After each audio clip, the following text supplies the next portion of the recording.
All right, San Diego and Southern California, what's going on? This is hour one of Jon and Jim as we get you ready for game 3 of a series tonight between the Padres and the Angels. A nice bounce back, putting it mildly, obviously, last night with Tatis walking off.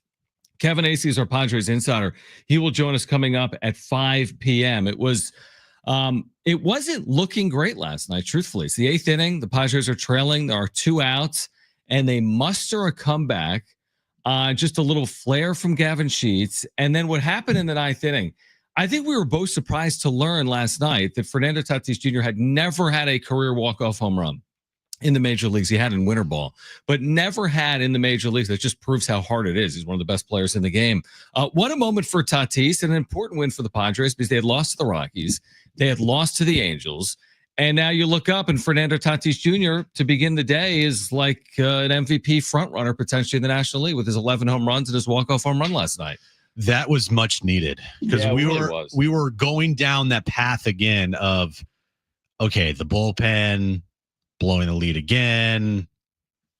Is this now a problem? Mm-hmm. The concern level, goes up a couple notches, and then Fernando Tatis Jr. said, "Nah, I got this. I got it."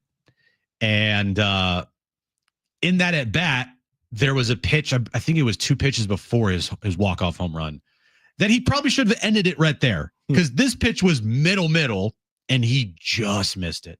And you even heard about on the broadcast go, "Oh," because it was in like the perfect middle. Like, yeah, he could have crushed that ball, and he just missed it. Mm-hmm.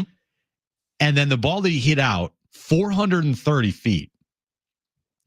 If you watch it back, he does a high leg kick, and then he immediately does a toe tap. So he like adjusts like mid-flight of the ball almost, and still hits it 430 feet out. He's an incredible player. They needed that win last night. And does it fix everything with like what's going on with the bullpen? Like, no, yes. Those problems are still there, and it's a little bit of a masking things right now. Mm-hmm. But overall, picked up the win. He's now, truthfully, when you look at this season, there's at least 3 games that I can say off the top of my head that Fernando Tatis Jr. won by himself. Right. The game in Pittsburgh where he like reached or stretched a single into a double, stole third, scored on a ball that just got away from the catcher. Last night, and what was the other game? Houston on that Sunday night where Luis Ariz gets injured. That's right. Yeah. He hit that go-ahead home run there in the 7th inning, I want to say, and he had a great game that night. Yeah, no, I agree. I mean, you look up today, and this isn't the end-all, be-all, but you're exactly 1/4 of the way through the season, and he's got over a 3 WAR, which is incredible. So he's pacing right now for like one of these special, 10+ WAR seasons. And I think he remains, and you put it like in the headline of this video today, I think this may have introduced him as like a legitimate MVP frontrunner. I would argue he probably already was. And it's too early to get into like, oh, well, what did Ohtani do last night? Or what did Tatis do last night? But like Tatis has done enough and the team has done enough that like everyone's on notice. If he can just stay healthy, how many damn times have we said that? It's such a broken record. But you have to qualify everything with that. If he can just stay healthy, Jimmy's hitting 40 home runs. He's going to have a 950 OPS. The Padres are going to be good. And he's going to be right there at the end of the year. I don't know if he's going to win it. I know there's other good players beyond Ohtani as well. But I think he's going to be right there. And I think last night you need moments like that. You need moments like that. And he's delivered once again for the Padres here to start 2025. And he was healthy, or at least he played 141 games after his suspension year. And when he came back from his 20-game suspension, he played nearly every day. So that year, it's like he was healthy, but it was a down year. And coming off of the year that he missed, I remember coming on air and saying, I am not that concerned about his numbers. I just want him to get through a full season healthy. I remember that as well. And he did that. And then last year happened. And so now it's like, okay, no more excuses. There's no more, I missed a year of time of baseball. I'm coming off a suspension and going off surgery. Like, no, there's no excuses anymore. Mm-hmm. And if you look at his games played, he's played 40 of 41 games this year. Now, he kind of missed 2 games because well, a game and a half about Yep. because he missed a game in Sacramento and he left, middle of the game in Sacramento in that game too because of his shoulder. But he's played 40 of 41 games. He's on pace for 40 plus home runs. Mhm. He's on pace for over 100 RBI. He's on pace to be top 5 in batting in baseball. His OPS is exactly where you want it, which is in the 900s, because after the 2021 season, you're thinking to yourself, like, this guy's a 950 OPS guy for the next 7 years. And the next 3 years, including the year that he missed, he was nowhere even close to those numbers. Yeah, I mean, you're right. Like that year you're talking about when he played 141 games, you're spot on. He was healthy and he had a 5 WAR year. He had a good enough year. He had a 770 OPS. So the power, the batting average, it was lacking. He had 257 in 2023. And remember, I think a national narrative with Tatis, and he was damned if you do, damned if you don't. I think there was a narrative. Right. The narrative was going to be, if you didn't perform after the suspension, told you it's because of the steroids.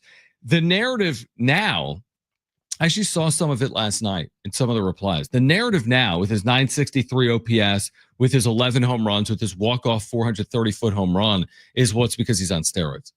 Now, again, you don't hear that locally, but again, the national narrative, he's always going to be damned with. And by the way, here's what I like about Tatis right now. And he kind of acknowledged, by the way, I poo-pooed the whole Tatis is sad thing. And I don't have this audio right now, but I listened back to what he said in the clubhouse yesterday, and he acknowledged it. He said, yesterday, kind of going through some things. I talked to AJ Preller. There's ups and downs in the sport. He fully acknowledged it, which kind of surprised me yesterday. But I guess you look up right now, and how can you complain about this? And here's my point. He's past the suspension. It's not impacting him. People can say whatever they want. The narrative's going to be the narrative. You heard the open about Pete Rose. But that's never going to change. But I think he's way past it. I don't think it impacts him. And I think it might have in 2021 and 2022. Yeah. Are you helping this team win baseball games? Yep. Are you doing things that MVP players do? Yep. Mm-hmm. Are you one of the best players in the sport right now? Yep. Right. The narrative is the narrative, and it's just social media is a cesspool anyway. So, I mean, you're not going to ever have a Tatis moment be posted online without one troll out there saying steroids. Absolutely. And when you see MLB post, hey, walk off Fernando Tatis Jr., you can imagine what the replies look like. Yeah, because we see it. Dodger trolls are, invading every single thing the Padres do because they have no lives, and they are going to comment nonstop, steroids. And I'm sure there's some Padres fans out there that aren't fully, on board with Tatis because of the steroids as well. I wonder about that. I mean, I haven't 100%. Really seen it. There's 100% Padres fans are backing Tatis no matter what. I would say 99.9, right? I mean, I don't see anything out there that's negative towards Tatis when it comes to PEDs with Padres fans. But you can't have 100% of people agree that the sky is blue in San Diego and 72 and sunny. But 99.99, I mean, we go to the games and everyone is in Tatis's corner. But yeah, the national narrative on Tatis, he will never escape, in my opinion. Now, I don't think it's 1998 and the home run chase and the steroid era and everything that meant to the game. I think we've moved on from Bonds, McGuire, Sosa type stuff. I don't think people care near like they used to. But I don't think Tatis cares. And personally, I don't care. To your point, can he help this team win? We're at the point with the Padres now this decade from Peter Seidler and the spending and the winning. You just got to win. Just go win. Prove people wrong by winning. You can shut people up by getting to World Series or winning World Series. That's the things that Machado's never done. That's the thing that Tatis has never done. That's what they got to do at some point soon before we all pull all of our hair out. I mean, how many more years? There's been 57, but how many years have the Padres been like this with a first ballot Hall of Famer and Manny Machado? At some point, you just got to break through, And you got to think, too, how lucky are Padres fans? How lucky are we all to watch every single night, not just one player of, Tatis abilities, but I agree with you. Jackson Merrill, Manny Machado, Fernando Tatis Jr., last night, Dylan Cease put together a fantastic performance. We haven't even mentioned him yet. Coming off of his outing in New York, leaving the game injured, you're kind of wondering, like, is he going to be okay? Right. He's fine. He's totally fine. And he hopefully is now on a stretch of starts where it's like, okay, Dylan Cease is back, which I kind of think after his next start, if he pitches well again, you can kind of say that. I agree. So, yeah, we're in a time in Padres history where there are so many dynamic players on this team that are so fun to watch. Yep. And there's no wrong answer to saying who's your favorite Padre player to watch. Yep. Oh, Jackson Merrill, not going to argue. Fernando Tatis Jr., not going to argue. Manny Machado, not going to argue.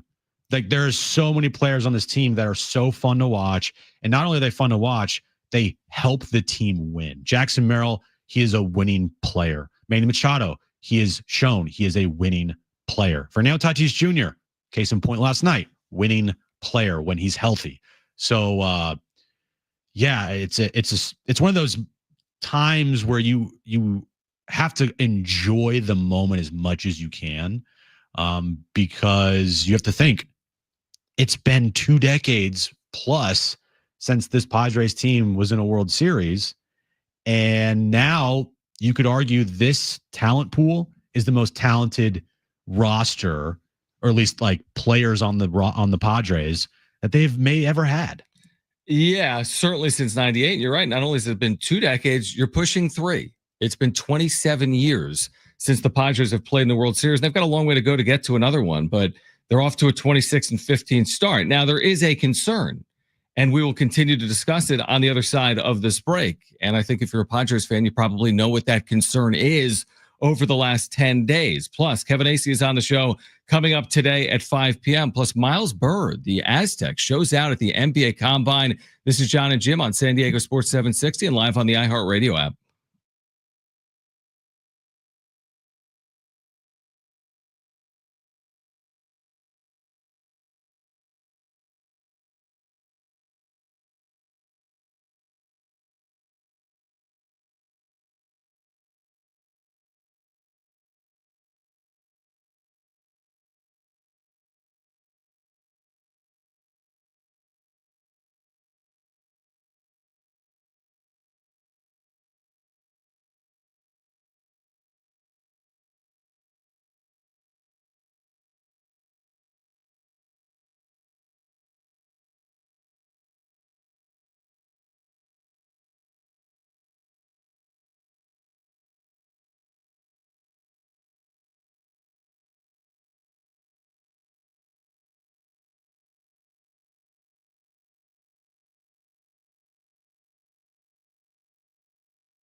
Jon and Jim, San Diego Sports 760. Kevin Acee will join us coming up at 5 p.m. San Diego Sports 760 also has 13 chances to win $1,000 every weekday. It's the Bonus Bucks giveaway. That's every hour, 6 a.m. through 6 p.m. Listen for the keyword, then enter it at sportsSD.com.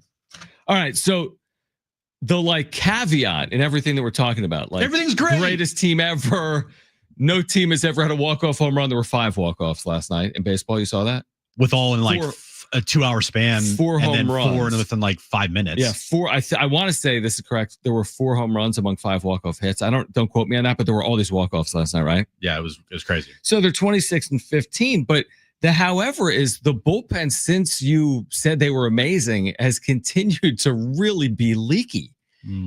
Okay, so it's an actual moment in time. Jim says, this bullpen is so good that I'm going to give them all nicknames and put the entire group in Cooperstown, right? All 8 of them, Alec Jacob and Wandy Peralta and crew. And I just posted a video replaying that. Yeah, I need to see that. Actually, I got to share that. And I proclaimed last Monday, best bullpen in baseball, not even close. Did you say not even close? Yes. I said 8th in bullpen ERA, right? I said best bullpen in baseball, not even close. They then proceeded to the very next day give up a 10 spot, and I'm like, that's fine, it's a one-off. And then ever since then, it's been awful. Last night, Jeremiah Estrada, the latest, and then I also dubbed them the 4 horsemen with Estrada, Adam, Suarez, and Morahone. And they've all sucked the last week. They've all allowed runs since you've said that. Yes. And the latest being Estrada last night. I mean, Dylan Cease, to your earlier point, was really good last night on the heels of being really good at Yankee Stadium. I think he's 6 consecutive starts, by the way. This is sneaky. He's 6 consecutive starts of 2 earned runs or less. So he's completely turns it around since that Sacramento start. Mm-hmm. But he leaves with 2 outs and a runner on, and a blink of an eye, you go from up 1 to down 2 in that inning, and it's 4-2 because of Estrada. Now, Yuki Matsui was good, and then Jason Adam was really good yesterday, and then you find a way to win the game. But that flawless bullpen has been nothing close to that since you made that statement. Now, it is a long year, Jim. I mean, I tend to agree with what you're saying, which is they're going to have a really good bullpen at the end of the day, and it is a long year. So I'm not. Am I crazy concerned? I'm not crazy concerned. The only way I'd be crazy concerned is if Wandy Peralta was their setup man or their closer, in the Jason Adams spot, or he was Robert Suarez and he's having a great year. And then it's there goes that bubble, burst it right now. Mm-hmm. But that's not the case. Wandy Peralta, whatever. It's not just Wandy Peralta, it's everybody. Right. And I've seen the best from Estrada and Adam and Suarez and Morahone. And I think this is just a bump in the road. I agree with you. I don't view this as a long-term thing. It's a little concerning because it's gone on for now a week. And it's not just 1 or 2 runs here and there. It's big time numbers. Now, the 10 runs they gave up there in New York inflates it. But last night, it wasn't just 1 run. Colorado, it wasn't just 1 run. Yankees, it wasn't just 1 run. It was a lot. So, I mean, they blew 2 games at Yankee Stadium. Yeah, the 10-run inning is a 10-run inning. Monday night, grand slam, wasn't just 1 run.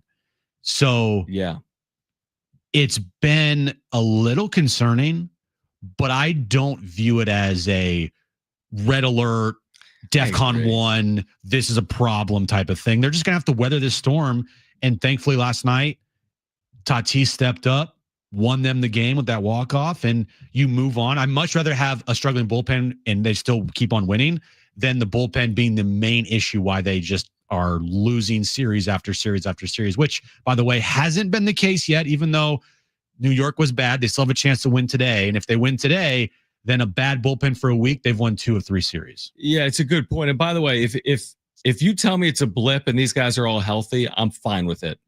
Because that's what matters here. We've seen the best of Jeremiah Estrada. He's working with a great pitching coach at Ruben Niebla. We know how good Jeremiah Estrada can be. We've seen the best of Robert Suarez. We've seen Adrian Morahone look very good out of that bullpen, right? So, we know what they're capable of if they're healthy everything should work itself out. Now, any idea of them being overused, because that has come up as well, because the team is good, therefore you're turning to your good relievers a lot. They're 26 and 15. I don't think anyone's been overused. They've had 7 off days this year. The usage rates will go down as the season goes on. Why? Less off days. And you will at some point be more protective of some of these guys. Nobody's making 84 appearances out of their bullpen this year. None of these guys. So if someone's appeared in half their games right now, that usage is going to come down. You're going to see a Jason Adam in the 9th inning. You did last night. Robert Suarez was down. He threw 33 pitches the day before. Keep them healthy. I don't think they've been overused. I have no criticism of the usage from Mike Schilder, Ruben Niebla of his bullpen. I just think it's one of those things over the last 7 or 8 days, and I do think ultimately it gets turned around. And Matsui and Jason Adam were very good, really effective last night. So I'm with you. It's a little concerning. Yeah. And could they have, got, their workload is kind of wearing on them a little bit? Yeah, but I don't view it as a rest of the season type of problem here now for the foreseeable future. No, that would be bad. It would be very bad. Like if Robert Suarez is back on the mound tonight, like, is everybody going to just like feel okay with him? I'm going to feel okay with it. Yeah. It's assuming it goes well. Well, of course, yeah. You mean coming into like the outing, will you feel good about it? I think, and Mike Schilt will say the exact same thing. Mike Schilt is hoping for a save situation tonight to get him back on the mound, because the last thing you want as a player, especially just wait, especially a bullpen arm, is to just sit on your bad outing. You want to get out there as fast as possible to kind of recover and wipe the slate clean and kind of forget about what happened, the previous night. So if they have a save opportunity tonight, guess what? Robert Suarez is 1,000% going to be out there. Yeah, I agree with you. I have a question, by the way, about our stream. Didn't it used to be when I look at you on the stream? Maybe when I look at you on the stream, am I looking at you on the stream? Yeah, you're looking at me on the stream. How come I'm not looking at you right here? I don't know. We'll figure it out during the break. Okay.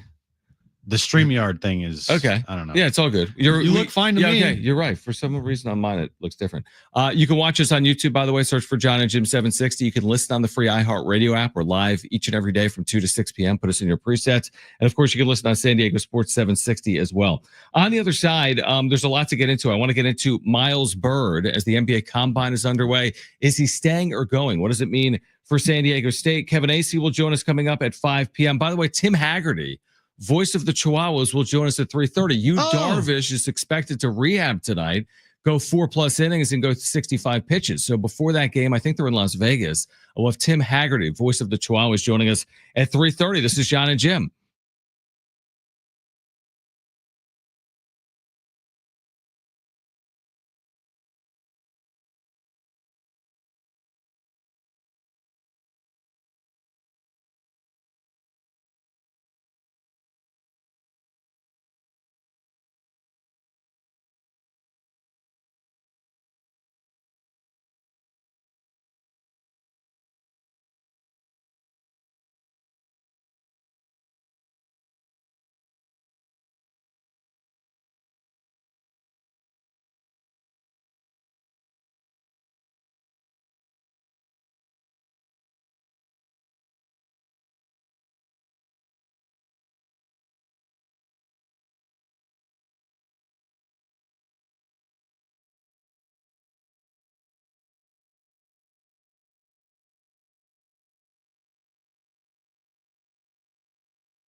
All right, this update's brought to you by Dairy Queen. Padres Angels, final game of their 3-game series tonight at Petco Park. 6:40 first pitch.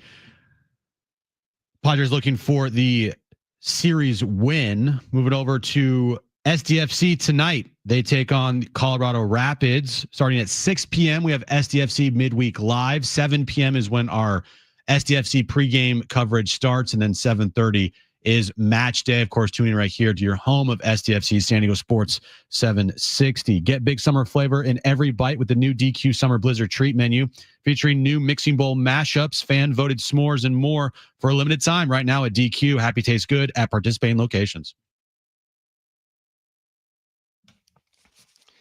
All right, Jon and Jim, San Diego Sports 760. Like I just said, Tim Haggerty is the voice of the El Paso Chihuahuas, the AAA affiliate of the Padres, and Yu Darvish expected to make a rehab start for El Paso tonight. He's on his way, hopefully back to the major league. So Tim Haggerty just confirmed he can join us coming up at 3:30. So he'll join us in 1 hour.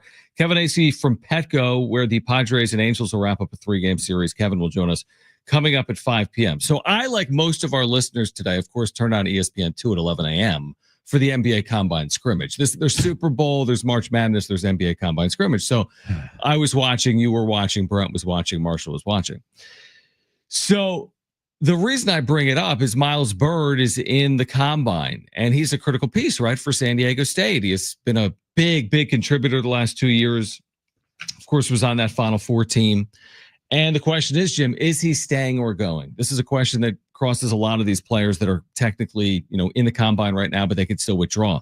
Well, Miles Byrd showed out today. I turned the game on. Showed out. Don't you? Now, did you watch any? John. No. but you saw what he did.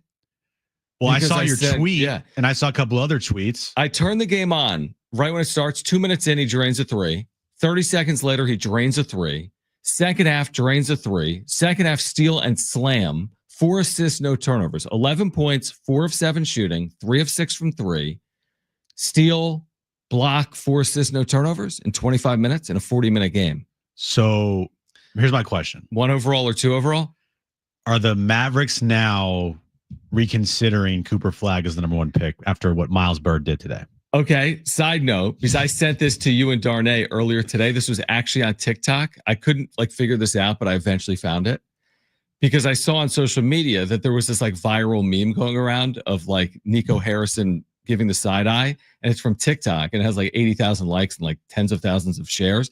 Nico Harrison, after drafting Magoon Guath over Cooper Flagg because defense wins championships, is what it says over the picture of Nico Harrison. But it was a very good day, is my point, for Miles Byrd. And here's the thing with Miles. Whatever decision he makes is going to be a good one. You're either going to get drafted into the NBA or you're going to come back here to San Diego State and likely improve your draft stock for next year. So I think he's in a very good spot. He'll scrimmage again tomorrow. He's got a deadline of May 28th, which is 2 weeks from today. So I think Miles Byrd is in a pretty good spot. What do you think it means for San Diego State if he leaves? Is it bad of me that I don't want him to do too well? Because you don't want him to leave. You can do well, but don't do too well. Because you want him back. Hell yeah. I'm thinking selfishly here, dude. I'm sorry. I'm thinking 1,000% selfishly in this situation. Mm-hmm. I want Miles Byrd back because this team coming up this year with the talent on it has something to do they have the opportunity to do something very special. Right. No, I think you probably feel the way a lot of fans would feel. Make a couple threes, but not too many threes. Not all of them. I see it as, here's the thing. They didn't have Reese Waters last year. He's coming back. They didn't have the Latrell Davis addition from San Jose State. That's really good scorer. He's going to be here.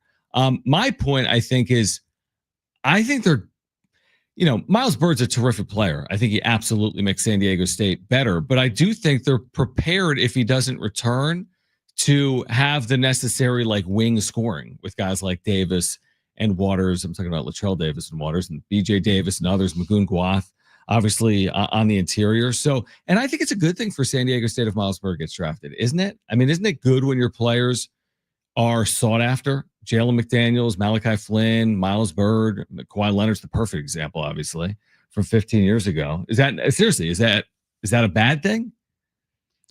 No, it's not a bad thing for the program to say, oh, another player drafted to the NBA. It's great to use in recruiting trips. Man, come on here, dude. So you're saying, come on, he's got to come back. Come on. What are we doing? I hope Miles Bird one day goes to the NBA. Right, when he's out of eligibility. Just not this upcoming year. Sorry. Right. Like, I get it. I understand. But, if you're a fan of the Aztecs, are you really going to be sitting there and be like, man, I'm so glad Miles Bird is not going to be our team next year. Instead, he's going to the Charlotte Hornets. I mean, I'll be, me, I'm going to be picking up his rookie cards. Well, yeah, I know you, but I'm talking about as a fan, and even you as well. Yeah, no, I see it both ways. Don't you want to see Miles Bird play next year with this team? Of course. So again, thinking from a selfish standpoint, which is kind of what fans do. I mean, how would you not? Right. What you want is Miles Bird to return. So you want him to like dribble the ball off his foot? Kinda. No, I don't want him to like not perform well. I just want the scouts there to like not give him the answers he's looking for, and then he returns. I mean, because the year that Lamont and Jalen D returned, when they decided they were coming back, did you say, man, I wish you guys would have gone to the NBA instead? Or did you say, oh, yes, thank goodness they're coming back and this team has a chance to... The latter. Exactly. But I think the difference between that team that you just mentioned... They just come off a national championship. I get it. No, I was going to say... Right? They're coming off a national championship appearance. Yeah, I mean, you're right. You bring up a good point. No, your points are fully valid. I think a lot of fans would agree with you. I just see it from like my perspective of having the opportunity. I've watched him these last 3 years, and like I honestly, I get it. There's a selfish part of you, but I really do personally want to see him succeed 100%. Well, yeah, of course you do, but I want to see him succeed in a year, just after this year. Now I wonder this. If he went this year, and let's say he was drafted late first or early second, that's reasonable, right? If he leaves, he's not going to be a top 10 pick, and I don't think he'd be one of the last picks either. Let's say he's the 28th overall pick or the 34th overall pick. I guess the question is this. That's amazing. You've been drafted. Maybe you get a guaranteed contract.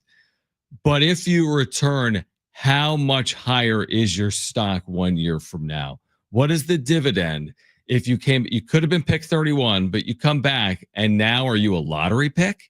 And what is that worth? The difference between getting drafted 32nd overall and getting drafted 14th overall a year later. I think a lot. I think so too. I don't know exactly what it is. There's others that would say start your NBA clock because you can get to a second. If you're really betting on yourself, get your second NBA contract where you really get paid. So I think he's got a big decision. I mean, I don't think it's clear cut at all. I really don't. I bet it comes down to the final day. And I bet there's pros and cons both ways. Look, there's, scrimmages are exactly that. They're scrimmages. Of course. You see pickup games all the time where guys just dominate, and then they play an actual game and it's nothing. Right. Like when I play you one-on-one. I would, John. Like, okay, Fletch Rifkin. Remember that game? I do remember. I would call that game. And didn't Fletch nearly die? Yeah, it was a problem. He was eating cheeseburgers from McDonald's like midway through, and I'm like, dude, you need to stop. You're gonna have a heart attack. And it like you guys did like stop the game. Yeah, we're like, okay, we're done here. Right. No more. You can't breathe. Right. It's okay. right. The bit's over. I think Miles Bird, just looking at his later part of last season, still needs a lot to work on. And he has all the measurables of an NBA player. Yeah, he really his size, his length, his defense. Like he has an NBA body. So you're saying that no matter what, whether it's this year or a year from today, you're confident he's going to have an opportunity in the NBA. 100%. Yeah, I am too. And if he comes back and he plays even better, and of course he's going to get drafted. Yeah. Or be on an NBA roster. That's just how I view it. Yeah, I agree. And the other thing is, the question you have to ask yourself is, if you get drafted, are you comfortable? And look at Keyshawn Johnson. I mean, you spent a lot of the year in the G League on a two-way contract. You spend a lot of the year in the G League. You get opportunities in the NBA, but you still have to be fully developed, right? Like those top 5, 7, 9 picks are all on the NBA rosters all year. Cooper Flagg's not playing in the G League. He's going to impact the Mavericks from day one. In fact, I was watching the combine today, Jim. I couldn't believe what they were saying about the Mavericks in terms of the positives.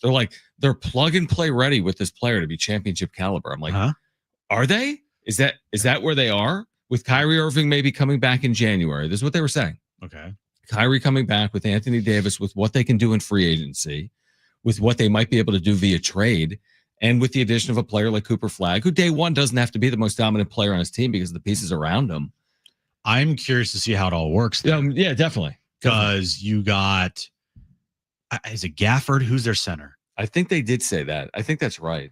So you got Gafford as their center. You got AD as their 4, because AD has said, I do better when I'm at the 4, not the 5. Right.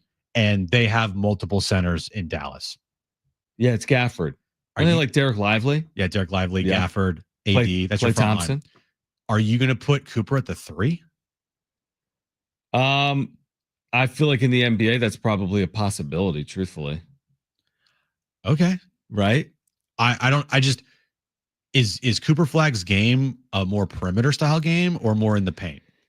The thing is, he's got that completely unique skill set where he can kill you with his shot and he can get to the basket and he can beat you off the dribble, right? He's physical, so he's an enough. All-around player. I think so. And when watching him this past year at Duke, I mean, he has really improved his shooting. He's become an outstanding shooter. I'm interested to see the fit. Yeah, me too. Because is AD going to not block Cooper, but like, is it going to be a little bit of what's the adjustment for Cooper Flagg to work in Dallas? Dude, he ain't blocking him because you know what's going to happen. I mean, how many minutes is he going to play? How many games is he going to play? Oh, AD's going to get hurt. Yeah, it's like you're going to be able to weave both of them in. There's going to be plenty of opportunities for both of them, probably. But yeah, don't get me wrong. If they're all healthy, that's a good dangerous. That's a dangerous team. Yeah, and then Cooper Flagg's a big reason why. Yeah, because if not for the first overall pick, they're nowhere close. Luka who? Yeah, I mean, seriously, maybe not. They need to give Cooper Flagg number 77 just for the lulls. Yes, that'd be amazing. Just troll hard. Here's number 77. Or what if it was like 78? Or just like 7. Yeah. 7.7 or 777, like the lottery. Triple digits? Like slots. Can they go triple digits? No, they can't. They can't. All right. So you know how I got into card collecting? I bought a card the other night on the internet. My first ever purchase card since like 1992. Shocked it got here as fast as it did. And before I left the home, I said it arrived, and I didn't want Kristen to see it in the garage because I thought she'd murder me. So I immediately picked it up. Oh my gosh. And I brought it here. Now, if she's listening to the show, this isn't the biggest secret because this is broadcast. But I've got my first card, and I'm going to share it with our listeners on the other side. Tim Haggerty will join us at 3:30, voice of the Chihuahuas. Kevin Acee will join us at 5 p.m. We've got a giveaway for you today. This is Jon and Jim on San Diego Sports 760 and live on the iHeartRadio app.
All right, make sure to download the all-new iHeartRadio app. Search for San Diego Sports 760. You can listen to Jon and Jim each and every weekday from 2 to 6 p.m. live. If you put Jon and Jim in your presets, you can listen back to any hour or interview. It's available to you on the all-new iHeartRadio app.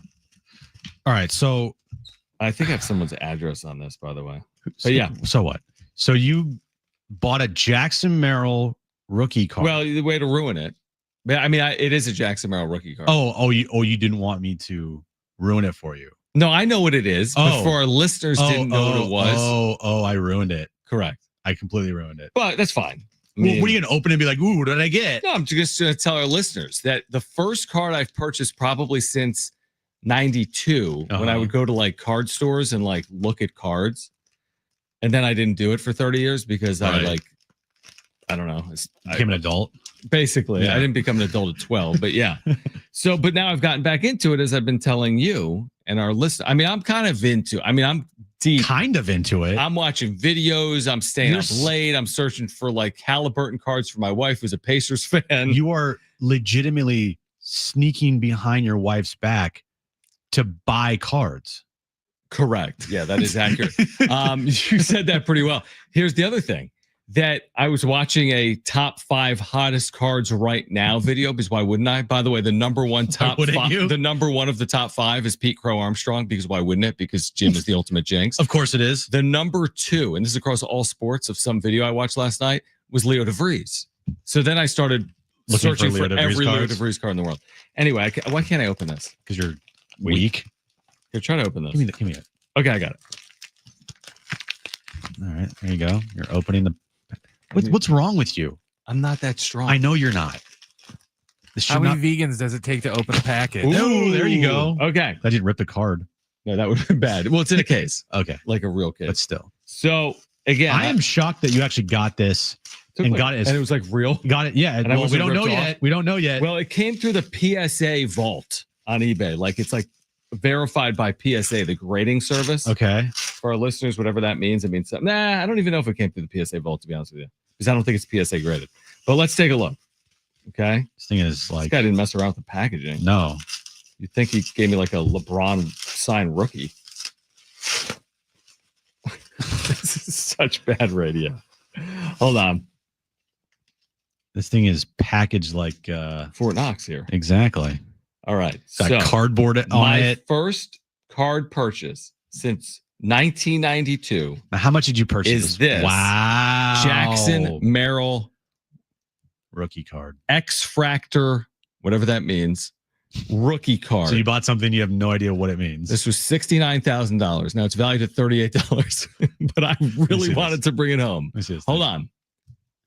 Well, this is a good looking card. No, if you want this thing, listen, you got pony up for this puppy. You spent $60 on it. I spent $60 on this. It's a nice looking card. It's a nice looking What card. I like about these types. Break this. I'm not going to break it. Here we go. Oh, sorry. Almost dropped it on the floor. Okay. What do you think? I think it's cool. I think it's very cool. What I like about it is it's like shiny. No, it's not. No, it is shiny, but it's like legitimate. You know, well, what does that mean? Yeah, as opposed to like they made it in like Bangladesh or something.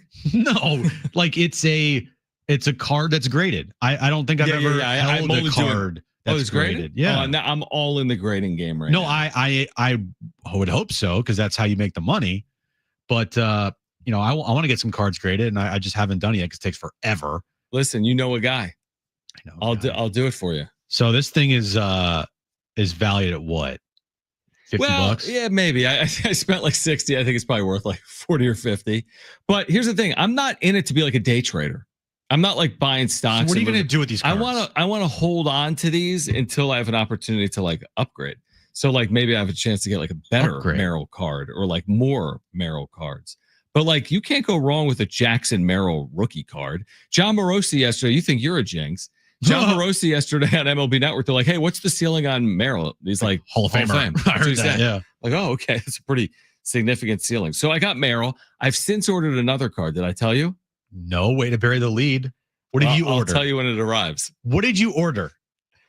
It was after last night. So Toddy hits the walk-off. I'm like, I can't miss out. Absolutely. You went out and bought a Tatis card, didn't you? I did. Okay. I bought a Tatis card. Yeah. That's going to arrive in the next week. What are you going to do with these cards is my question. Like, are you going to display them? What I'm going to do is have credit card debt. That is absolutely what you're going to have. But are you going to display them somewhere? Not in the studio. No, definitely not in the studio. But yeah, I'm going to display them in my drawer. Well, I was going to say, how could you display them when you're hiding this from your wife? I mean, do I bring these over to the card show that I'm going to go to next week and be like, hey, you want this Merrill X Fractor? You're going to have to pony up, boys. Like trade with 11-year-olds on the floor. You should at like dinner one night, just take all your cards out and put them on the table. And like, honey, we're going to have dinner with all my cards. Chris, here's the thing. I was hoping I tiptoed into it with Chris. And I'm like, hey, like Jones is really into it. And like, I think it's a cool thing. And I'm kind of getting back into it. She looked at me like most Dateline start, where a wife murders their husband. It wasn't pretty. I mean, she wasn't like mad, and we haven't gotten into a fight over it. But she doesn't understand it. She doesn't. And when she sees this, she's going to be like, couldn't we have bought like eggs for this card? I'll be like, well, yeah, but that's no fun. Would you want eggs? You want scrambled eggs, or you want this card for forever?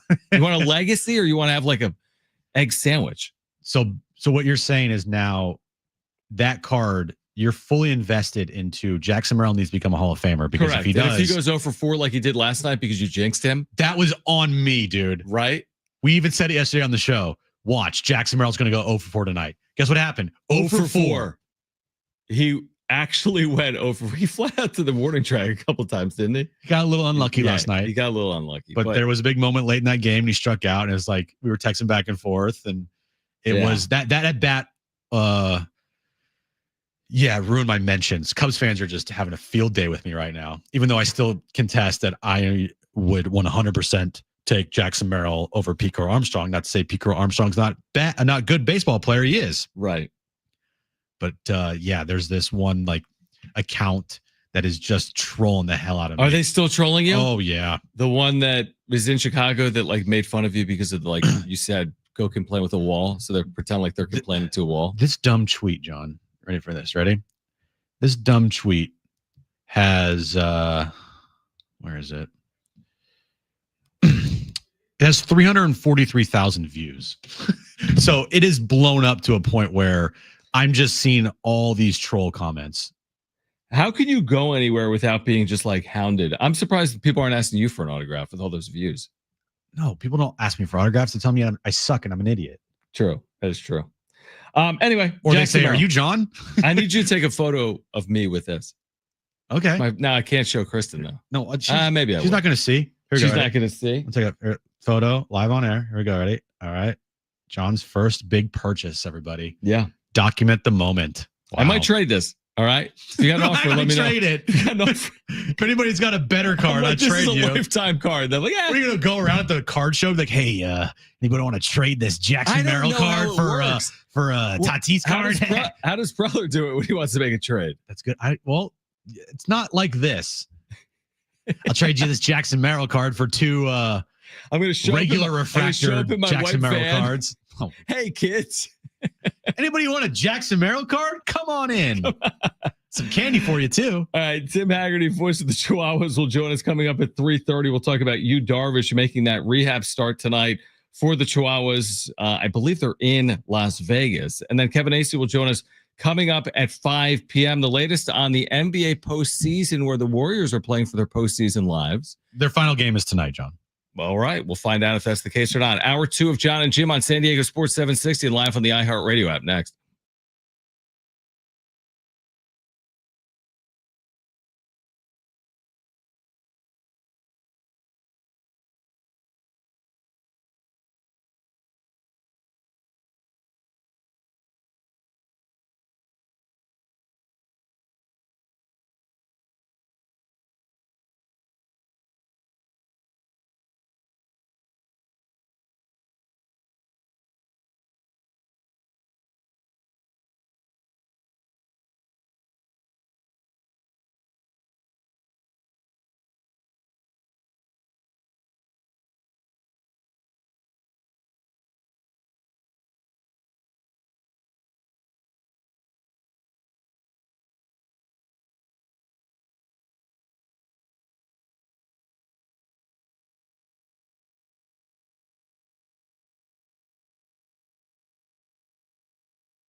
All right, this update is brought to you by Staples Stores. Padres Angels, game 3 of their series tonight at Petco. 6:40 first pitch. Randy Vasquez on the mound for the Padres against Kyle Hendricks for the Angels. Padres looking for the series win after a Fernando Tatis Jr. walk-off last night in the bottom of the 9th inning. Tonight, 6 p.m., SDFC Midweek Live. 6 to 7, 1 full hour of SDFC talk. Then at 7 p.m., we have our SDFC pregame show, getting you ready for SDFC versus Colorado Rapids at 7:30. You can listen to all that right here on San Diego Sports 760. Your local Staples has hot deals and super low prices throughout the store on everything for your business. And right now at Staples, save up to $250 off your print order. Exclusions do apply. Visit staples.com/print for details. Ends June 14th. Plus, save even more with the Easy Rewards program at Staples.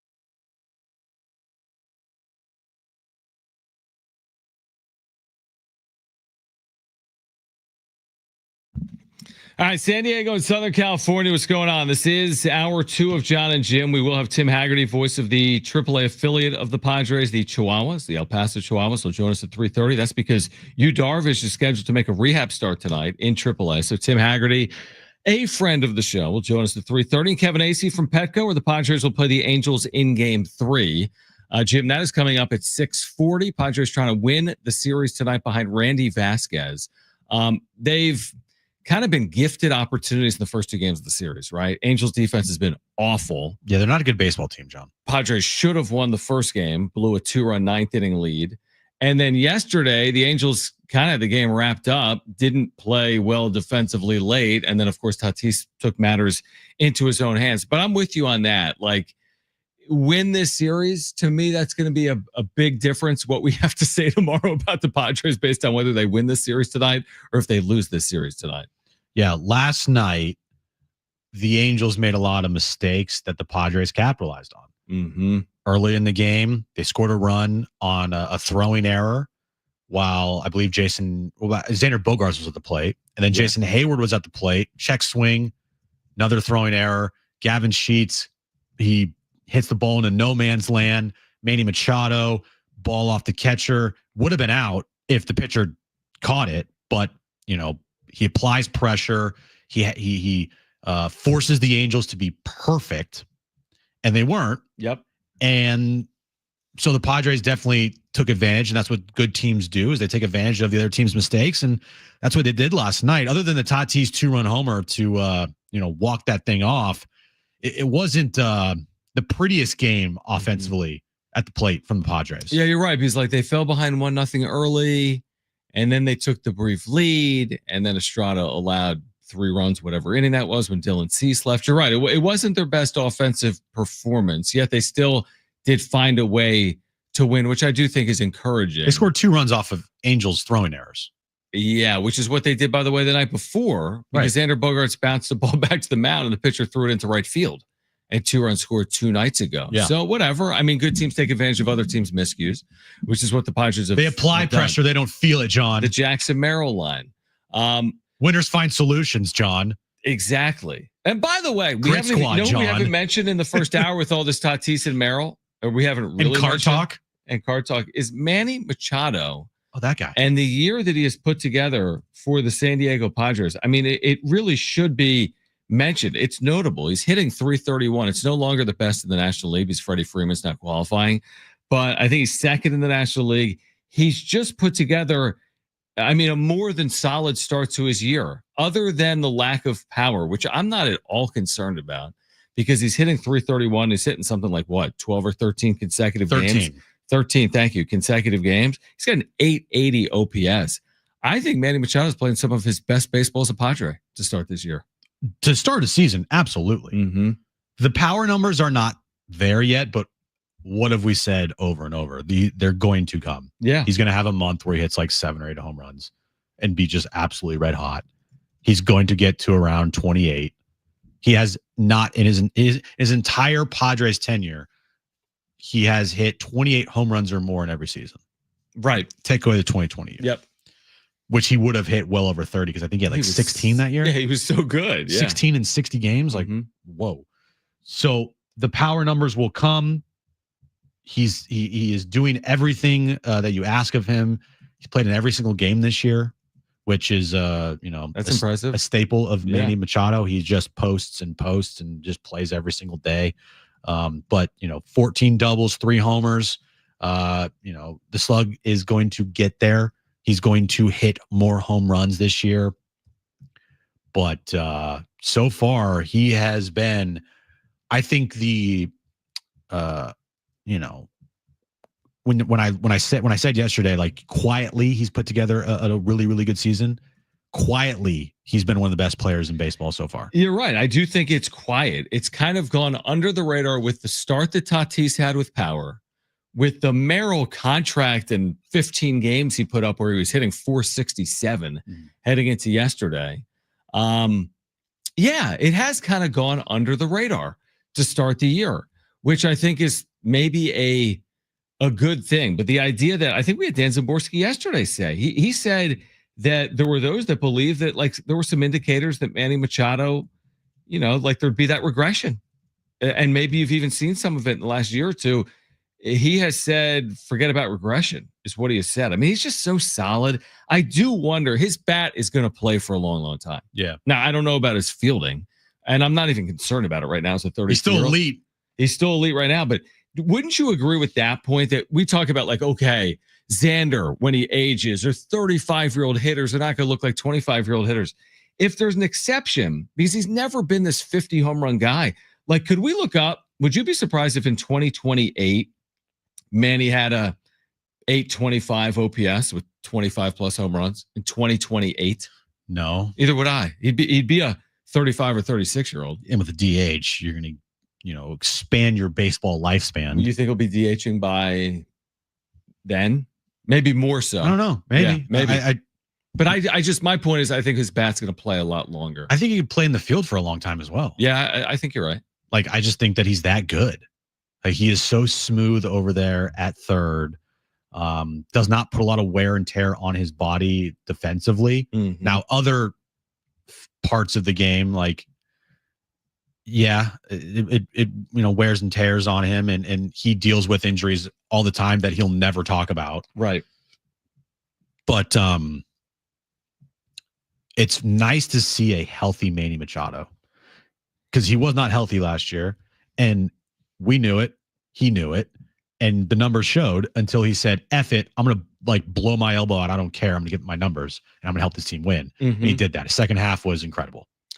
Yeah, and he has picked up. Now, he had much more power, presumably, in the second half that he's had here in the first 40 games. Mm-hmm. I don't know the exact numbers, but you look at when the Padres made their run to today and what Manny has done, and the old Manny goes, the team goes saying, mm-hmm. There's something truthful in there. Because from that Philadelphia game in June to tonight against the Angels, total those numbers and the team's record, and his numbers have been awesome. Oh, John, we've said this over and over the last 6 years. As Manny goes, the team goes. It's just simple. As Manny goes, the team goes. Mm-hmm. And it's like, it shouldn't be that way with just one player in baseball, because baseball is such a team sport and one player can't just completely carry a baseball team. Right. If that were the case, then the Angels should have won 4 World Series by now in the last decade, mm-hmm. because of Trout and Ohtani. Mm-hmm. You need other pieces, but it's just, for whatever reason here, when Manny's playing well, the team plays well. And there's numbers to back it up. When he's on fire, look at their record as a team. Rarely can I think of a time when Manny Machado has been red hot and the team has not played well. Listen to this. So the Philadelphia game where they had fallen under 500, there's the specific game we're referencing last year in June when Manny was really struggling.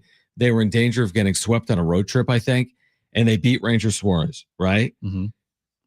From that point on, when Manny played last year, they went 55-28. He had a 904 OPS in 83 games. But listen to this: in 83 games, from that, the moment he called himself out, he had 23 home runs in 83 games. Is that good? And then you couple that with the team now is what, 26-15. Mm-hmm. So since the day he called himself out, the Padres are, when he's played, they are 81-43. Since that 81-43, when he has played, because I'm sure there was a day or two in there with the Padres, maybe in the second half, maybe he didn't play. Maybe. I don't know. I'm just making it up.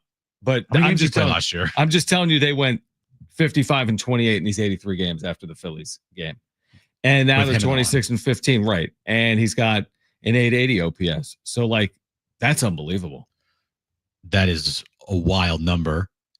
And it continues to prove the point of when Manny goes, the team goes, there's the numbers to back it up. It's crazy. Pretty simple, even though it shouldn't be that simple in baseball. Like, it should not be as simple as, hey, Manny Machado's playing really well. Oh, that means the Padres are winning. Like, it shouldn't be that simple. Could it be? Yeah, because like Ohtani, like the old joke about, like you said, with Ohtani Trout, but the joke was so ridiculous. Like, Ohtani, the first player ever with 3 triples, a home run, and 2 steals in a 9-4 Angels loss. Right. Like, wait. I know. And they would do it with Trout. Yeah. Trout, the first 6-hit game for an American-born American leaguer in a 9-8 loss. Yeah, that does not happen with Manny Machado here. But listen to this other stat. Those 83 games last year to finish the year after the Philadelphia call-out, 72 RBIs in 83 games. That's insane. A wild number. 140 pace? Yeah, dude. I don't know how many RBIs he has so far this year with the 3 home runs. He's got is his RBI numbers decent with the 331 average? Nah, 20 RBIs. Yeah, it's not huge. Not huge. For 40 games. It's really not. But again, he had 70 something. That's why I'm not worried about the power. He had 23 home runs in 83 games last year. Not worried about the power, not worried about the RBIs. He's going to get all of that. If Manny is hitting for a high average, he is going to eventually break out with the power. Like, he's on a 13-game hitting streak right now. Is that good? That's probably one of the top 6 of his career. Over his last listen to these numbers. Over his last 15 games, John, he's hitting 418 with a over 1,000 OPS. All right. Yeah. His last 7 games last week here, he's 13 for 25, hitting 520 with an 1,186 OPS. Hitting 520, you said? Yeah. Is that good? Yeah, it's nice. It's pretty good.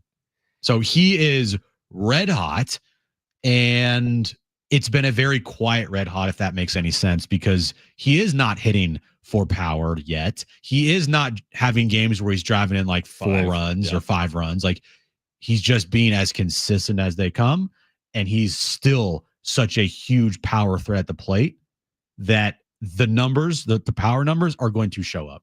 Yeah, I completely agree with you. All right, Tim Haggerty is going to join us at 3:30. He's the voice of the El Paso Chihuahuas. And Yu Darvish is expected to make his first rehab start of the year in an effort to get back to the major leagues. I think that game is going to get underway around 6:30 Pacific tonight. El Paso and Las Vegas. He will join us coming up at 3:30. Kevin Acee at 5 p.m. We'll get into what's on the line tonight in the NBA playoffs for Jim's Warriors included. Next on Jon and Jim, San Diego Sports 760 and live on the iHeartRadio app.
Diego FC back tonight. Colorado at Snapdragon Stadium, the opponent.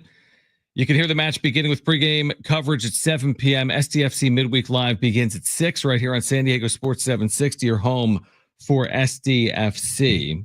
So a busy night locally. Around the NBA last night, the Indiana Pacers might be taking on the New York Knicks in the Eastern Conference Finals. It's like deja vu all over again. It's like a throwback series to the late 90s, potentially in the NBA. And then tonight in the Western Conference, Minnesota can close out the Warriors at home. Knicks Celtics, that's in Boston at 4. Warriors T-Wolves at 6:30. Is this just a coronation tonight? T-Wolves to the Western Conference Finals, Knicks to the Eastern Conference Finals, or will either of these series be extended out to a 6th game? No, this is over. Both? Yeah, it's over. Thunder and the T-Wolves will be meeting in the Western Conference Finals. I don't know if the Knicks are going to win their game tonight. They're a 5.5 point underdog tonight because it is in Boston. I think the crowd will uplift the Celtics after the Jason Tatum injury. Yep. So eventually they're going to win the series though. And it's going to be Pacers, Knicks, T-Wolves, Thunder. Count me in. Pretty good. I am all in. And what the cool part about that is you got 4 franchises that haven't won an NBA title either in forever or literally forever. Minnesota, Oklahoma City is forever. Forever. Knicks and Pacers has been a while. I'm assuming the Pacers, if the Pacers won in the NBA, or would you have to go back to the ABA? They might have to go back to the ABA. But the Knicks, what, 68, whatever it was? They've won in the 70s. The New York Knicks 70s? Definitely won in the 70s. Although I want to know now because I'm curious. New York Knicks all-time titles, championships, 1970 and 1973. That's it. Oh, that's good? It. Not really in the history of the franchise. And then the Indiana Pacers. Let's go to Indiana Pacers wiki. The Pacers in their history have 0 NBA titles. They won an ABA championship in 73, the same year the Knicks won an NBA championship. 3 of the 4 teams have never won an NBA title. That's amazing. And what the cool thing is, too, also along with that, is you got young stars. Jalen Brunson, Tyrese Halliburton, SGA, and Anthony Edwards. One of those 4 players will win their first NBA ring. It's like that newer, fresher blood. There's nothing wrong with Steph Curry. Seriously, amazing. Nothing wrong with LeBron James. Incredible. Unbelievable players. Brilliant. Right? Will be recognized for forever. But the idea of ushering in a new era of national stars, because let's be honest, Shai Gilgeous-Alexander is nowhere near as prominent as the players I just referenced, and maybe he won't be even with a ring. But these players, one of them is going to fully burst onto the scene. I mean, Anthony Edwards is already a star, but you want to become a legitimate face of the NBA guy, win 2 more series. And if you are Jalen Brunson is not considered a top 10, top 12 player in the league. Right. Maybe not even top 15. Unbelievably good. Well, he was the clutch player of the year in the NBA, but he wins a title and brings a championship to New York and say he does win like finals MVP. Long road ahead. Long ways from that happening. Yep.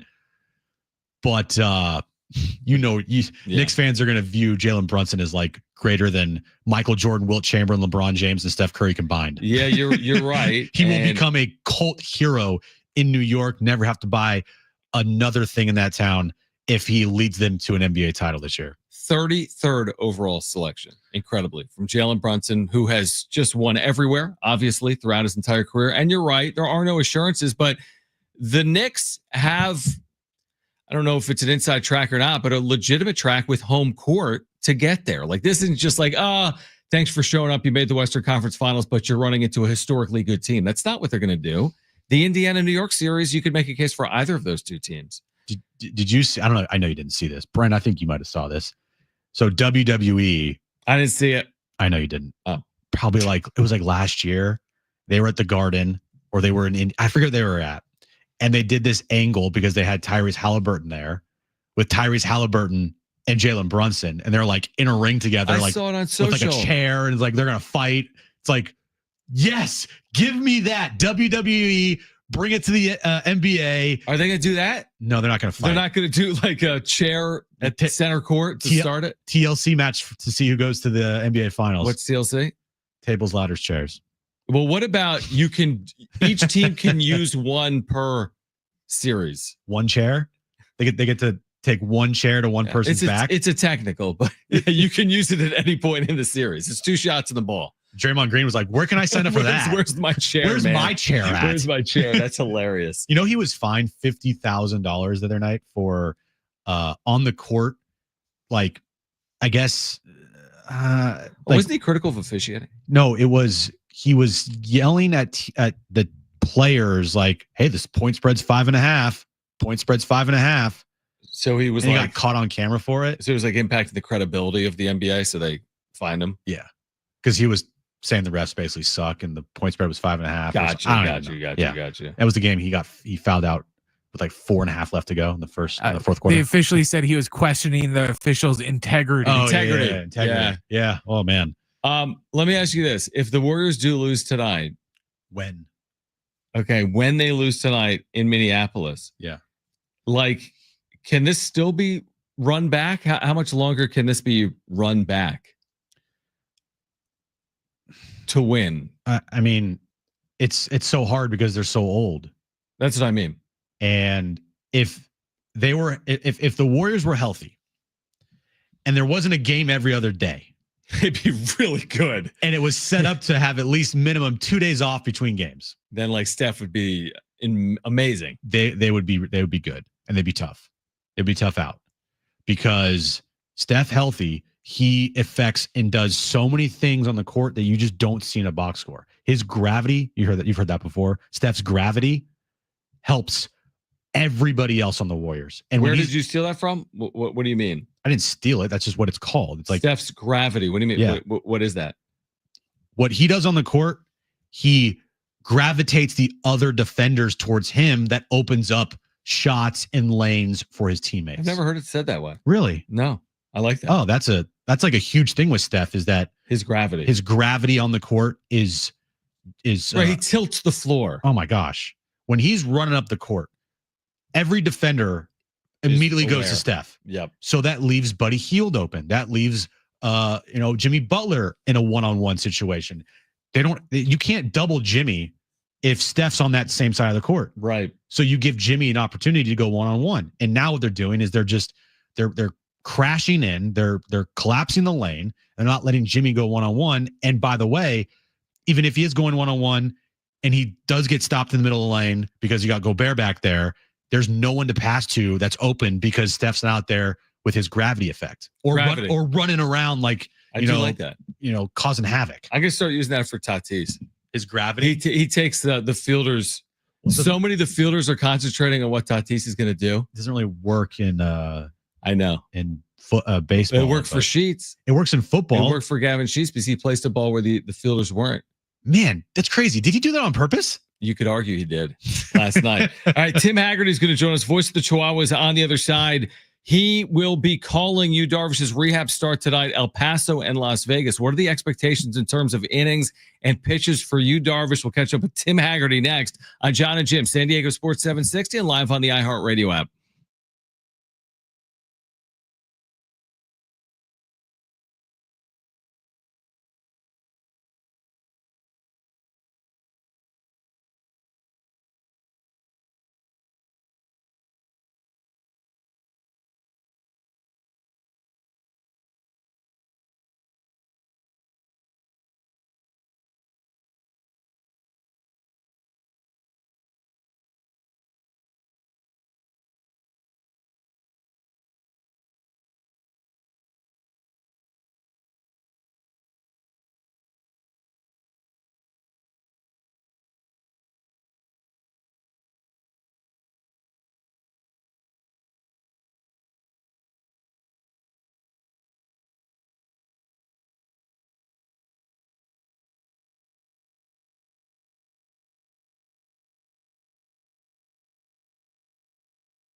All right, this update's brought to you by Staples Stores. Padres Angels, game 3 of their series tonight at Petco Park. Randy Vasquez on the mound for the Padres. Kyle Hendricks on the mound for the Angels. 6:40 first pitch there. Moving over to NBA action tonight. We have just a couple games with the Warriors and Timberwolves tipping off at 6:30. Timberwolves are looking to close that series out and head to the Western Conference Finals. And same thing with the Knicks and Celtics. 4 p.m. tip-off time there in Boston. Of course, Jason Tatum is out for the rest of the series after rupturing his Achilles. And tonight, full slate of SDFC action. First up, 6 p.m., we have SDFC Midweek Live, 1 hour of SDFC talk. Then at 7 p.m., SDFC pregame show. And then 7:30 kickoff between SDFC and the Colorado Rapids from Snapdragon Stadium. Your local Staples has hot deals and super low prices throughout the store on everything for your business. And right now at Staples, save up to $250 off your print order. Exclusions do apply. Visit staples.com/print for details. Ends June 14th, plus save even more with the Easy Rewards program at Staples.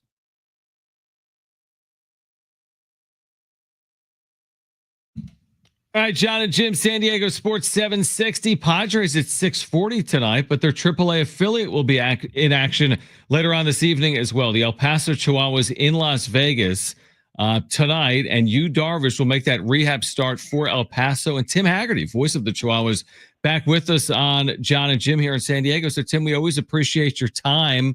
What are the expectations? What are you hearing regarding Darvish in terms of maybe innings or pitches for Darvish here tonight? Thanks for joining. Yeah, thank you, John. I haven't spoken specifically to the Chihuahuas manager, Pete Zamora, yet. I did hear that Mike Schilt mentioned that the game plan is 4 innings, 65 pitches range for Yu Darvish here in Las Vegas. And this is exciting here. As you guys probably know, there actually are a lot of Padres fans in Las Vegas. And I've seen that over the years when the Chihuahuas come to town. You see a lot of brown and gold, or back in the day, a lot of Navy San Diego caps in the stands. And they expect a lot of that tonight. There are some Japanese media here looking to speak to Darvish as well. So it's turning into quite an event here. Yeah, absolutely. Darvish, he can, demand quite a crowd, especially the Japanese media. Moving over to Luis Campusano, he's been amazing in El Paso this year. Had a cup of coffee with the Padres, played as the DH. What has he done in El Paso that has really popped so far, at the plate for him? Watching those games in San Diego, John, he, to me, he was walking a lot, taking a lot of close pitches that went for balls. Pete Zamora, who's known Luis since all the way back at Single A when they were together in 2019 at Lake Elsinore, has talked about 2 different things. One, at the plate, his knowledge of the strike zone. He's laying off pitches that maybe in past years he wouldn't have. And with that, he's walking a lot. So as I look at the league leaders, I mean, this guy's the league leader in OPS, third most in on-base percentage. So you're still seeing that power, but also walking a lot. And then on the defensive side, coaching staff here has talked about how well he's doing at separating his at-bats from his innings behind the plate. Totally locked in behind the plate. Ryan Bergert, who you guys saw pitch great with the Padres, he and Campusano have really clicked here in El Paso with finding the right spots in the strike zones for his pitches. So really, I'm hearing a lot about his defense this year, more than past years. And Luis has now been here off and on for 5 years. That's unbelievable that he spent parts of 5 years in AAA. I didn't realize that. Tim Haggerty, the voice of the El Paso Chihuahuas, the Padres AAA affiliate, with us right now, Jon and Jim, San Diego Sports 760. What's it been like from your seat to watch the success of Stephen Kolek, who's had these 2 brilliant starts, his first 2 career starts in the major leagues? I know he was a little bit up and down in AAA. That happens, as we've talked about, with the elevation. But what's it been like to see the way Kolek has pitched in the major leagues after starting the year in AAA? It's a great story. Fun to follow here. And you mentioned the elevation. Obviously, that wasn't a concern with that complete game shutout he pitched, which was good point. Outstanding. I remember tracking that game and really hoping they give him a chance to go all 9 innings. That's become such a rarity these days to pitch a shutout. And good to see the smile on his face after that was locked in.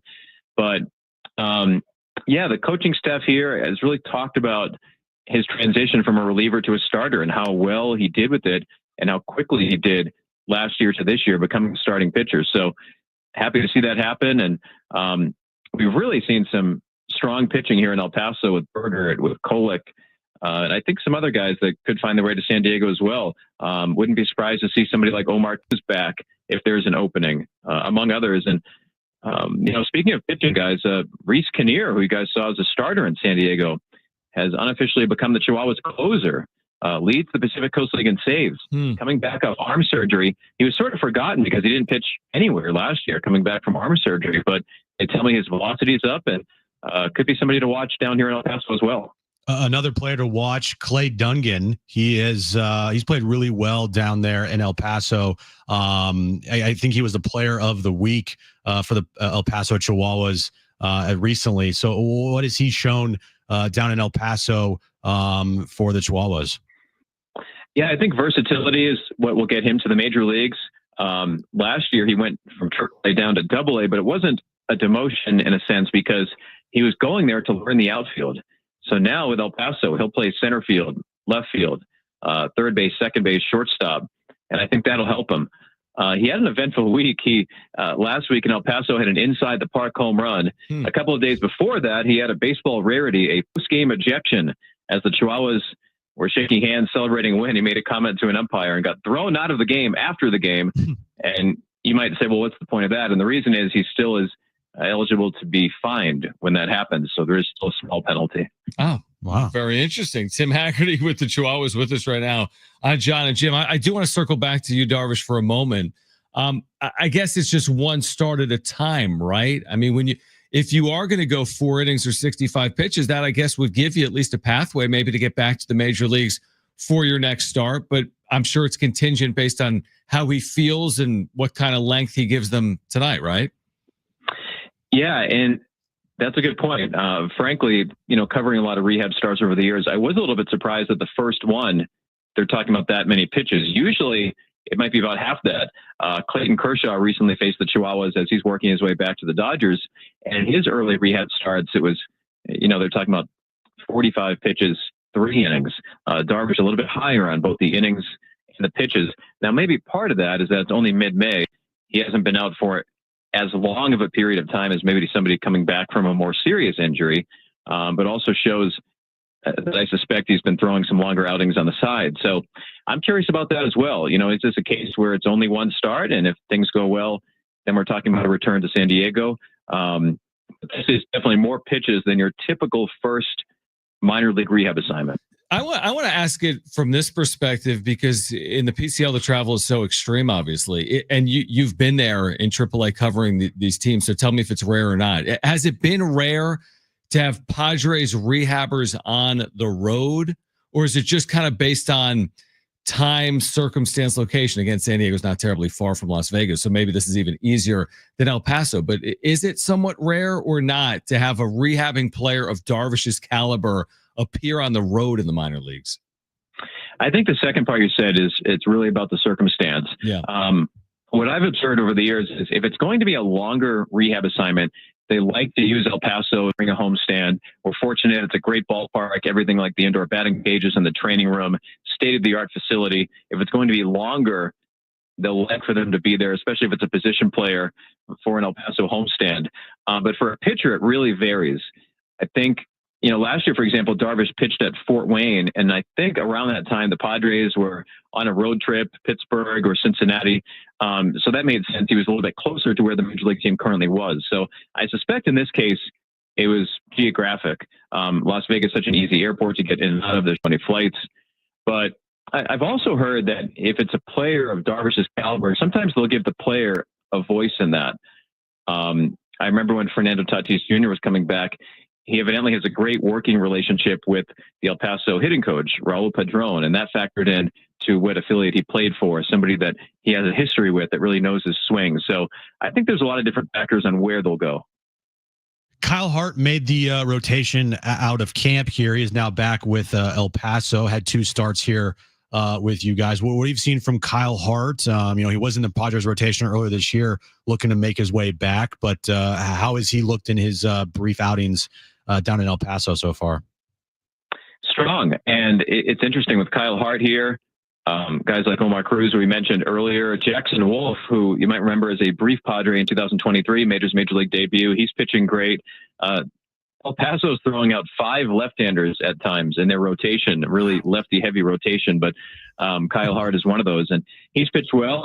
I read the different reports in San Diego how it really wasn't exclusively his performance that had him optioned. It was more of a series of off days that allowed the Padres to roll with one fewer starting pitcher. So it'll be interesting if and when he's brought up, now that time in the schedule has kind of passed and the amount of days has passed, that he is eligible to go back up. I have never heard of that. 6 lefties. So, what would you say? Was it they've had as many as they've had a full turn with left-handed pitchers? Tim? Yes, that's right. Some others like Austin Grobe, someone who's yet to make his major league debut, but up-and-coming pitcher. But Wes Benjamin, another, he pitched here last night, former Texas Ranger, who the Padres signed for depth. Depending on the block of time, there's been as many as 5 left-handed starters in a 6-game series for El Paso. Wow, that is incredible. Tim, enjoy the call tonight. Again, Yu Darvish will rehab for the Chihuahuas, the Padres AAA affiliate. It's tonight in Las Vegas, and we're looking forward to hearing how that goes. So, Tim, thank you for hopping on, and we look forward to doing it again soon. Thanks, Tim. Sounds great. Thanks for having me. All right, Tim Haggerty, longtime voice of the Chihuahuas, with us on the Jon Schaefer Show. Because he said, okay, so Jim blames me, Brent and Marshall, because I'll text him and be like, hey, can you come on? And by the way, I texted him 5 minutes before the show because remember, he wasn't in the rundown. I put it together. I'm like, oh, Darvish AAA. Let me just text him. He's been on 12 times over the years, maybe more. And I'm like, hey, will you come on with us? I could read you the exact text. I don't know what I said. Hey, can you do 3:30 or 4:30? Because I looked at their time of game. He's like, yeah, I could do 3:30. But Jim gets mad because I don't say, hey, guest, will you come on Jon and Jim with me and my co-host Jim Russell? Like, I don't lay it all out for the guest. You don't? But we don't have the exact same voice. So I assume sometimes when someone comes on and we both talk, they're going to assume it's not just Jon. So we had Adrian Garcia Marquez on the show late last week. Yes. I texted him. I said, hey, Adrian, any chance you'd have a few minutes at 4:30 or 5:30 today to talk some STFC with myself and Jon Schaefer? Thanks, man. It's longer to text the words Jim Russell. If I just say, will you come on with me? Well, I said Jon. I didn't say Jon Schaefer, but he knows who you are. Okay. Yeah, he already knows. So I mentioned you in there. When we could talk, let's look here. Another text here from you. No, I mean, I'm not overly worried about hey, Will Brenton. Yeah. Would you have time to come on the show tomorrow at 4:30 or 5:30 to talk with me and Jon? To talk with me. No, that's probably the right way to do it. I'll take the blame a little bit there. Little bit. I mean, it's not like I jinxed an entire bullpen. I jinxed an entire bullpen. I jinxed Jackson Merrill. So what are you going to do next? I'm just going to shut up. That's what I'm going to do. I'm not going to say a damn thing. Let's see how Jim can jinx SDFC on the other side. They'll take on Colorado later on tonight. Plus the wrap is ahead. And Kevin Acee will join us at 5 p.m. This is Jon and Jim on San Diego Sports 760 and live on the iHeartRadio app.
All right, Jon and Jim, San Diego Sports 760 here until 6 p.m. Kevin Acee will join us at 5. Again, SDFC will play tonight at 7:30. So let's take a look for a second, okay? Because we haven't really done this week. Let's look at the Western Conference standings in Major League Soccer. Okay. All right.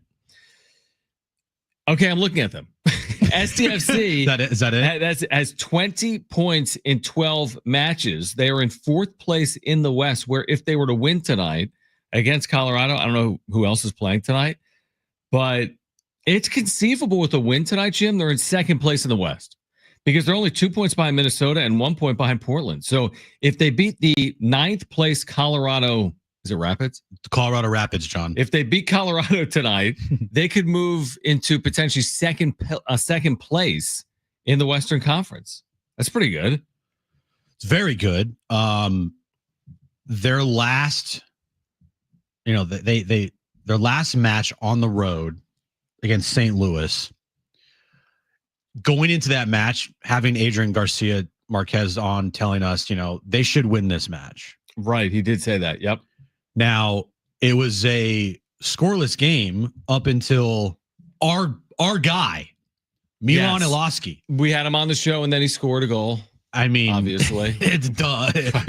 Everything we touch turns to gold. Look at the bullpen. I know. Look at Jackson Merrill last night. I say he's the best player in baseball. Yeah, he goes 0-for-4. How many goals tonight from Iloski? At least 2. Hat trick. Right. You're welcome, San Diego. Right. But that was a huge win for them on the road because what it did was it kept momentum going. Coming off of the 3-game losing streak, they're at home, boom, right away. 5 goals.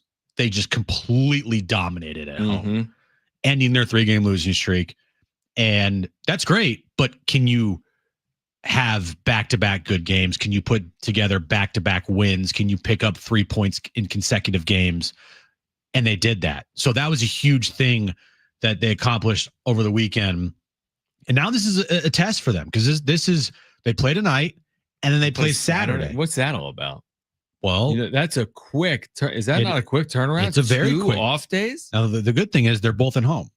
That is a good thing, but is their opponent Saturday also playing tonight? Is my question. Who are they playing on Saturday?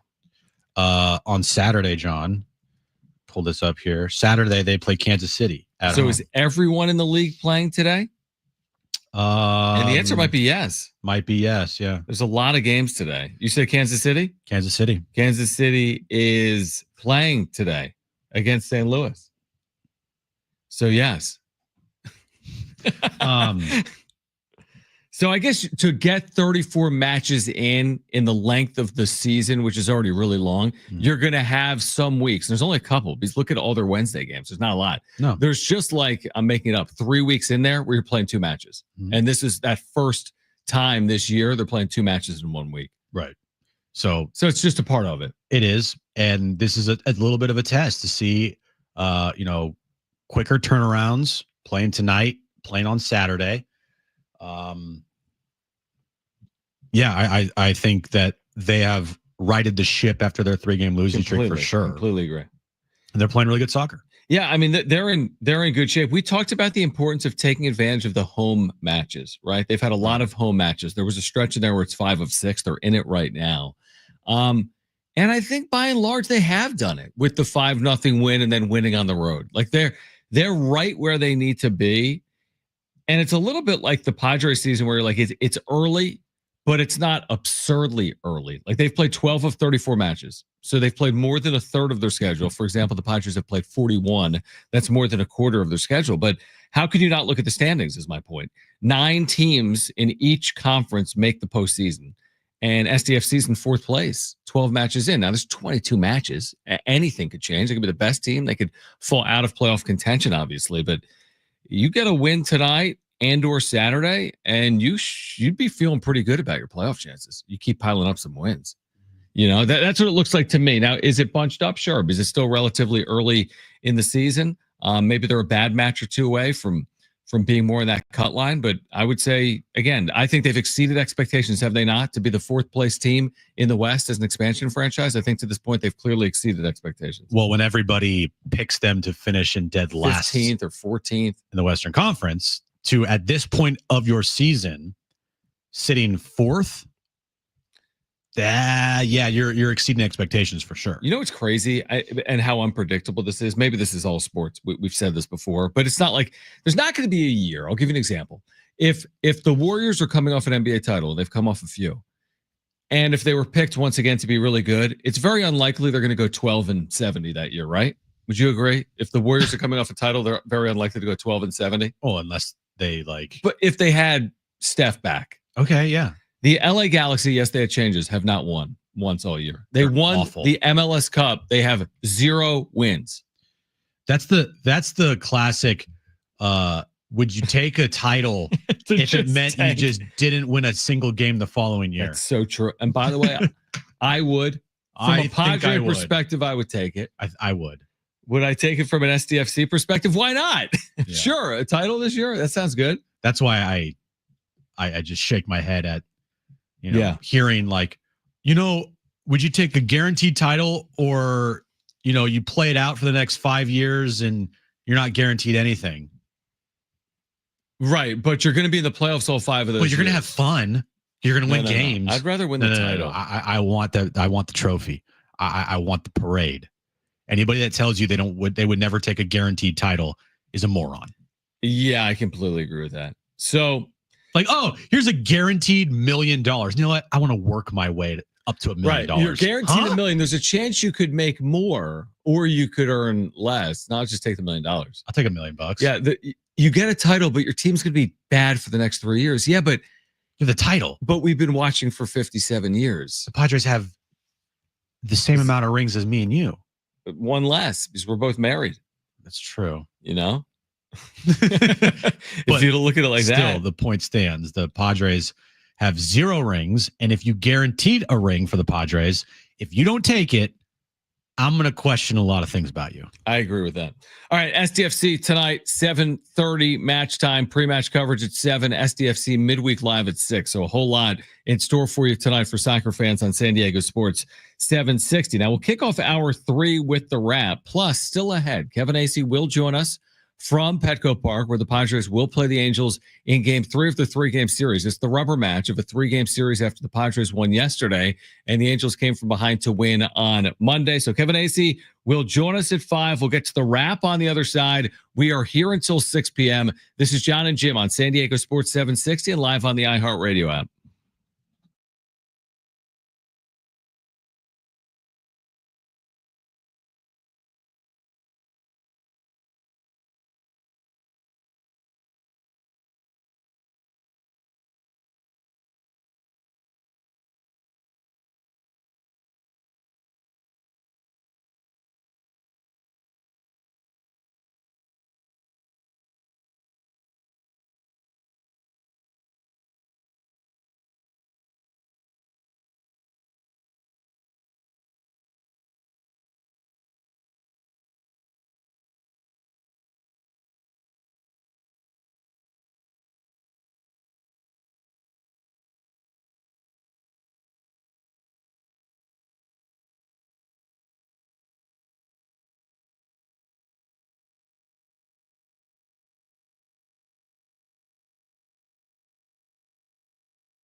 All right, this update is brought to you by Robert Half. We'll start with the Padres. 6:40 first pitch, game 3 of their series against the Angels. Randy Vasquez on the mound for the Padres.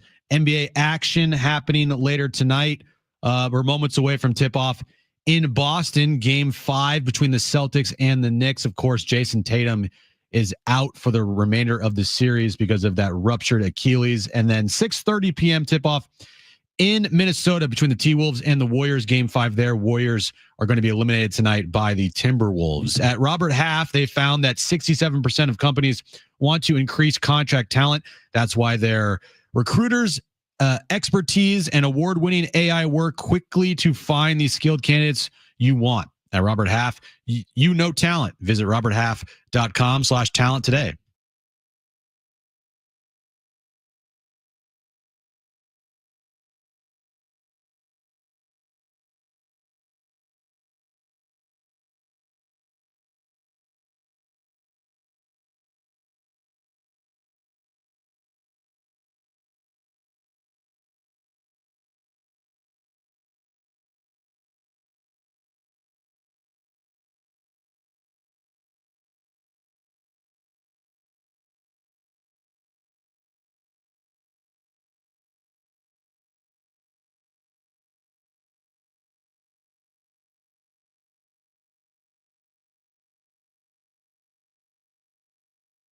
All right, San Diego and Southern California, what's going on? This is hour 3 of Jon and Jim. We're here until 6 p.m. We do have Kevin Acee joining us at 5 p.m. as the Padres and Angels will play game 3 of their 3-game series on the night where Yu Darvish will rehab in AAA for the El Paso Chihuahuas. So kind of a meaningful night for Padres fans. Maybe Darvish, Jim, getting closer to the major leagues could, in theory, be 5-6 days away. Maybe it's more like 10, 11, 12 days away with an additional rehab start. Plus, you've got a Padres team coming off a walk-off win, their first walk-off win of the year, and the first career walk-off home run from Fernando Tatis Jr. So game 3 tonight, and Kevin Acee will join us coming up at 5 p.m. Is that good? It's good to have him? It's good to have Kevin Acee on every Monday, Wednesday, Friday here. It's nice, yeah.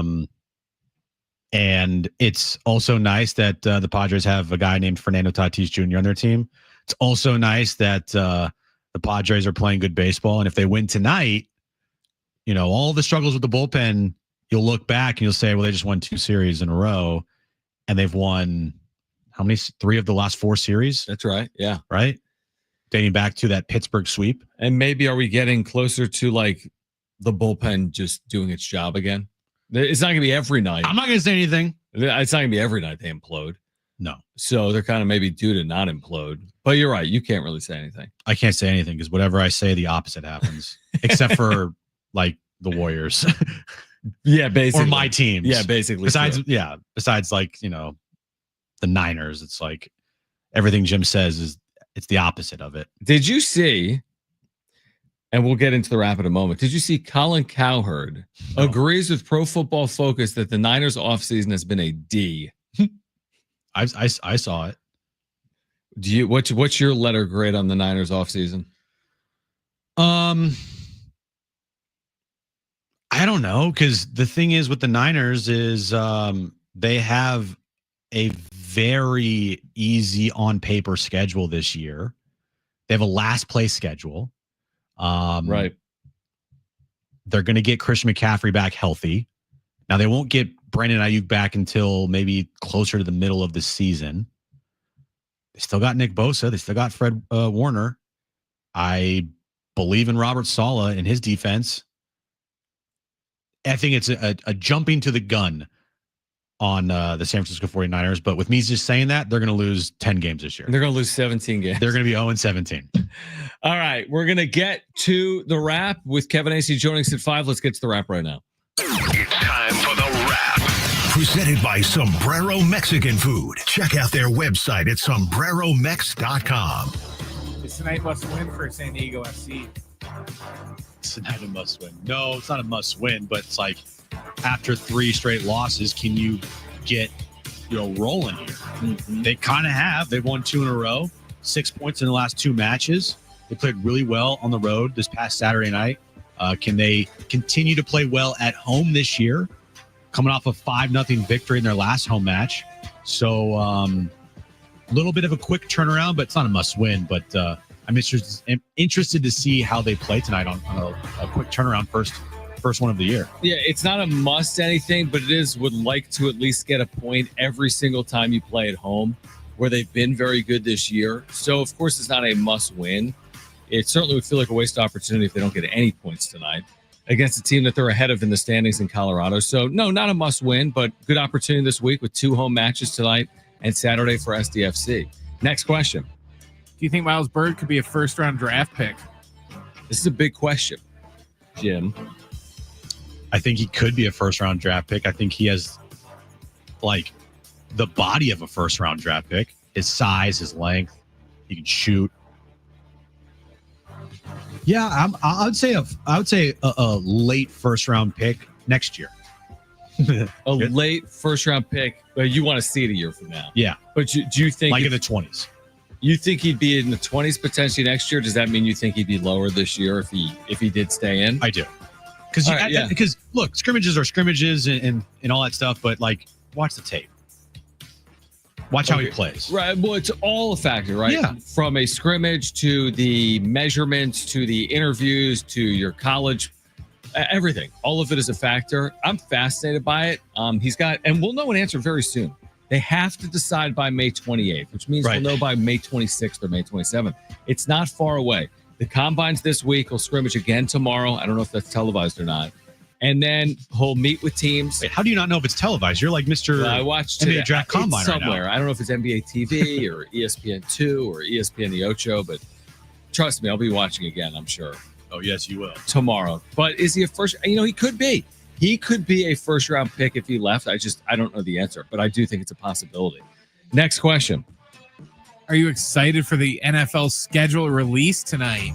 You get a good look at that last place schedule, Jim. Yes. That's right. Well, you've already seen the opponents. You just haven't seen everything is leaked. Where they are. Like all of the primetime games are almost all leaked now. The NFL. Why do they do this like that? The NFL, drip. I don't know. The NFL schedule release is only for the NFL team's social department. Like their social teams for these teams, this is their Super Bowl day. Because they create these like, look at our cool video. Yeah. We did a Pac-Man 45th anniversary of Pac-Man eating the different logos. I can see that actually. Look, this is going to be kind of a weird take, but is the NFL, is it getting too big for its own good? No, I know. It's too big to fail. But to your point, here's what amazes me. I was amazed that 600,000 people go to Lambeau to be like, 17th overall offensive tackle Miami, like anyone's ever heard of them. And there's 600,000 people. But, and I agree with that. But this is even more ridiculous, Jim, because the NFL for months has listed opponents for all teams. We have known for months that the Niners play these 17 opponents, right? Their division opponents, home and road, and the other 11 games on their schedule. We've known that for months. Yet now they make it out to be like, oh, you can't miss tonight, but we already know who they're playing. Like the NFL is so far and away the number one sport in this country. It's not even close. They had an announcement for the announcement of the schedule release during the draft. The draft. Yeah. It's gotten a little out of hand, but I get it because guess what? The more money they can make, they're gonna do it. And everything they do has made them a boatload of money. And that's why there will be more games added to the schedule eventually in the future. There will be everything they do just brings in the Brinks trucks. I want to see Major League Baseball do a schedule release day and be like, game 1 for the Padres, the Braves. Game 2, also the Braves. It doesn't work with any other sport. Yet it works with the NFL because of the scarcity, 17 games, you know, and the popularity. Oh, the popularity, yeah. Yep. The NBA does it to a certain extent. The NBA do like does, the you're Christmas right, Christmas Day, Day, like you're key right. games, but yeah, they don't go through Yeah, the like whole next thing. year, we're going to find out, oh, Dallas plays the Lakers when? Like, yeah, they'll release those games. And you'll have Dallas against LA on Christmas Day, I'm sure. Anyway, it comes out at 5 p.m. Pacific in about an hour. Next question. How many homers will Fernando Tatis Jr. hit this year?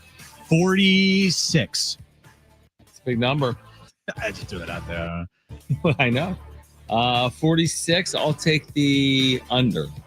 Why do I hate Fernando Tatis Jr.? Why do you hate Fernando Tatis Jr.? 46 is a big number, but I think anything over 40 keeps him in the MVP conversation. 46, does that, if he hits 46 home runs, you think he wins the MVP? And the Padres, where they finished, how many wins they have? They win 93 games. They're a wild card team? Yeah, they ain't winning the division at 93. What does Ohtani do? He hits 66. Well, then he's not the MVP. And he comes back in the second half and goes 10-1 with a 1.07. No, I mean, obviously a lot of it is, I've made this point a lot, like Ohtani's going to get all benefits of all doubts. What does Pete Alonso do? True. Do the Mets finish in first place in the National League East? What about Pete Crow Armstrong? Yeah, good point. Good point. His defense. Yeah, you're right. He's a and good offensive player too. the issue with Ohtani, dude, is will he return to pitch in the second half of the year?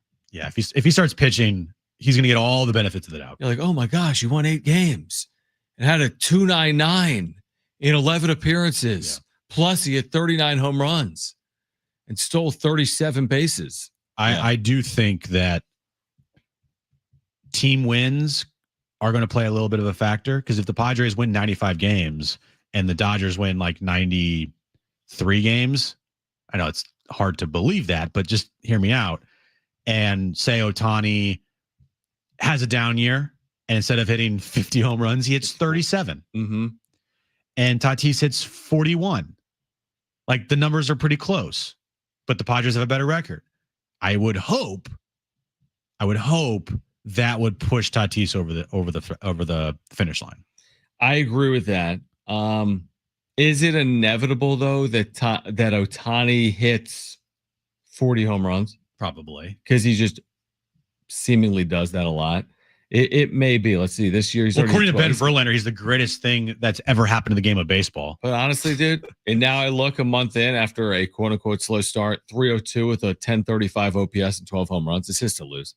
It's his to lose. You're right. It's completely his to lose, because he's going to pitch too, and they're going to pretend like he's the second coming of Babe Ruth, which maybe he is.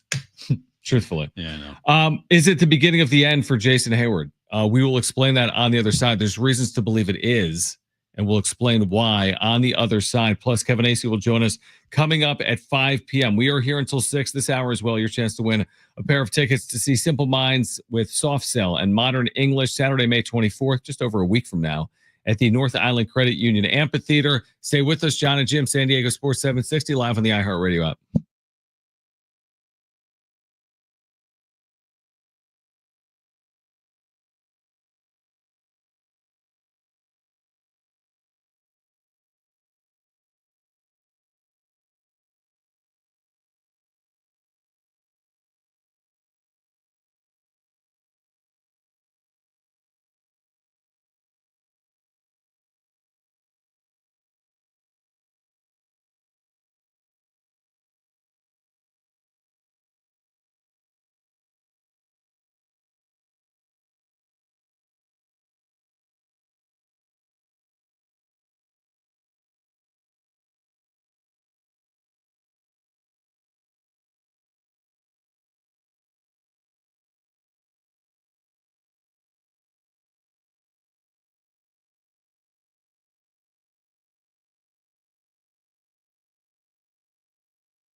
San Diego Sports 760 has 13 chances to win $1,000 every weekday. It's the Bonus Bucks giveaway. Every hour, 6 a.m. through 6 p.m. Listen for the keyword, then enter it at sportssd.com. Kevin Acee will join us at 5 p.m. We'll give away some tickets for you later in the hour as well for that Simple Mind Show, Saturday, May 24th, North Island Credit Union Amphitheater. Jason Hayward, Jim, is not in the Padres starting lineup. Okay. The surprise there is they are facing a right-hander in Kyle Hendricks. So you would think as a left-handed batter, he would be in there even in a platoon, but he's not. Brendan Lockridge is in the lineup. Will bat 8th tonight and play in left field. Is this something? Is this the beginning of the end of the Hayward era, which has had so many memorable moments, obviously? Or is it just a one-off? Oh, no, this should be the end of the Hayward era here in San Diego. Now, the next question is, well, who do you have to replace Hayward? You don't have anybody. Brandon Lockridge. You tried. Brandon Lockridge is not it. Neither is Jason Hayward. Neither is Tirso Ornelas. Neither is Oscar Gonzalez. I'm sorry. None of those guys have shown anything this year so far that has, stuck in left field. It's like throwing the pasta on the wall, whatever sticks. That's who's gonna play left field. Mm-hmm. Nothing has stuck. So AJ knows this. They know this, even though they portray to the public and to the media that how much they love their left fielders and how they've done a great job this year. It's like, no, behind closed doors, they know Jason Hayward ain't it. But how much do they know it? Because you're right, they know it, but it's May 14th. So, because they don't have anybody else, John. That's why. So since they have no one else, if they know it, then they really don't know it. So they know it, but they want to address it until the trade deadline? They are winning baseball games with Jason Hayward. So it's not a dire situation. I completely agree. It's not a, he's our number 3 hitter. We need to figure this out. Like, no, he hit 7th or 8th in the lineup when he's in there. He's not good. His numbers this year are awful. His Baseball Savant page is really bad. So wait, is it the beginning of the end or not? Yes. But he's not going anywhere. That still doesn't mean he's the beginning of the end, but he's not going anywhere. It's fine. Yeah, I mean, it's the beginning of the end for Jason Hayward just because this is the end of his baseball career. I guess the question is, how long will he last on the Padres? The number one indicator that you're losing playing time is when you're not playing. I know. In your platoon, when you don't play against right-handed starting pitching and you don't have really better options, then, I mean, maybe it'll be a Yuli Gurriel situation. Maybe his days truly are numbered, or maybe they're not because they don't have better options. I do tend to agree that come July, they'll figure something else out, assuming Hayward doesn't hit, like literally hit, because, there's been no productivity. That is one clear need here for the San Diego Padres. I mean, that's a clear upgrade need if they can make it at some point between now and the trade deadline, obviously. Yeah, I think AJ Preller is smart enough to know that there is this giant hole in left field, and he'll try to address that. Yep. Now, if they're winning at a pretty high clip, you get to the trade deadline, does it become the number one priority? I don't know. And I don't think it's a priority over pitching. Like, regardless of your pitching situation, wouldn't you want to add pitching over adding a platoon bat in left? Yeah, pitching and bullpen help every day of the week. Right. But that doesn't mean AJ Preller's just not going to try to address left field. He's going to try to address everything. It's AJ Preller. He'll try to, and it won't be some sexy name, but whatever he ends up doing in left field, which I do believe he'll do something, it's going to be infinitely better than Jason Hayward. All the options should be. I mean, Hayward's been awful. Just 173 with a 500 on base plus slugging. Yeah, is awful, even if it is a quarter of a season. So they're aware of it. You're right. And when do you address it becomes the question.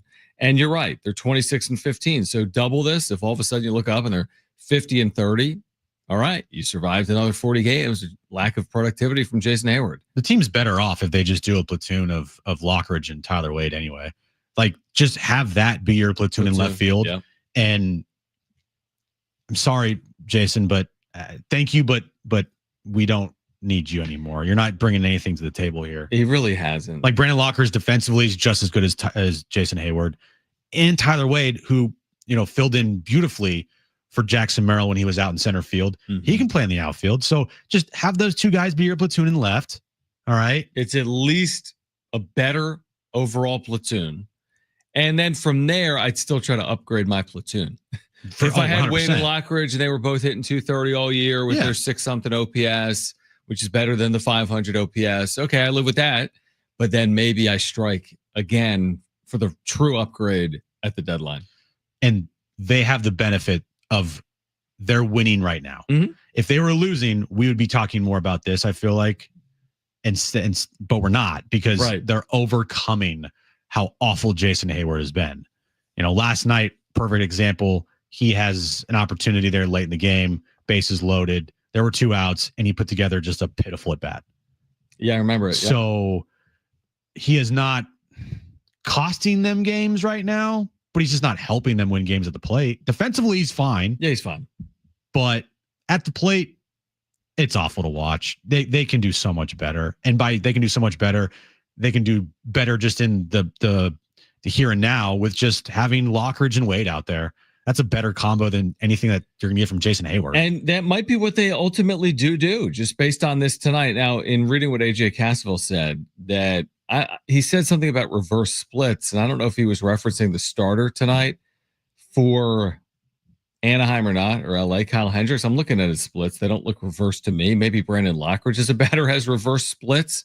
But why not take a shot with Lockridge? What's the worst thing that happens? He hits 170. He does the exact same thing as Jason Hayward. He goes 0 for 4 with a couple of strikeouts. But the thing that Brandon Lockridge can do for you is if he does get on, he's a stolen base threat. He can run. Yeah. And he is just as good of a defender. Yeah. Speed. Definitely. Yeah. So it'll be interesting to see how that all plays out. Kyle Hendricks, by the way, if you're wondering, the opposing starter for the Angels has not been good. 1-4, 5.3 ERA in 7 starts. So an opportunity tonight for the Padres. Now, did you think coming into this year, because we talked about this all offseason, they didn't fully address their left fielder at all or their catchers. If I told you at the beginning of the year that at this time right now on May 14th that their catchers would be better than their left fielders, surprise me. I would surprise me. It would surprise me. I mean, they've actually gotten a fair amount of productivity out of their catchers. A fair amount. 100%. More than expectation. Oh, yeah. Not necessarily the best catching offensive situation in the sport. Or defensively. Right. But they've gotten more than I expected. But left field is what we kind of expected, which is way below replacement level or replacement level left field play to this point. And just you look at what they got from their left fielder last year. We all knew that they weren't going to be able to replace that unless they did re-sign Profar, and now Profar got popped for PED, so dodged a bullet there. But the production drop-off from left field last year compared to this year, it's pretty significant. Oh, yeah. Now, again, hopefully you get the full year of Arise. You get the full year of Tatis. Again, can it be overcome? You got the pitching staff, the bullpen, we'll see. But yeah, no doubt, Profar was a better option than what they have going on right now. There's no question. On the other side, we'll stick with the Padres. Did they dodge a bullet this past offseason? We'll explain on the other side. Plus, we're giving away those tickets to see Simple Minds Saturday, May 24th this hour. And Kevin Acee will join us at 5. This is Jon and Jim on San Diego Sports 760 and live on the iHeartRadio app.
All right, this update is brought to you by Robert Half. Padres Angels, game 3 of their series tonight at Petco Park, 6:40 first pitch.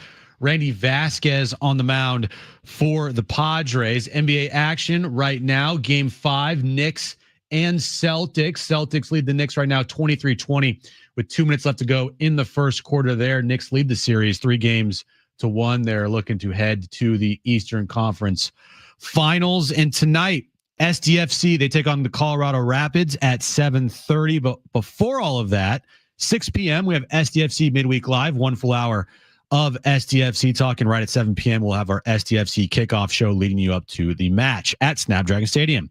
At Robert Half, they found that 67% of companies want to increase contract talent.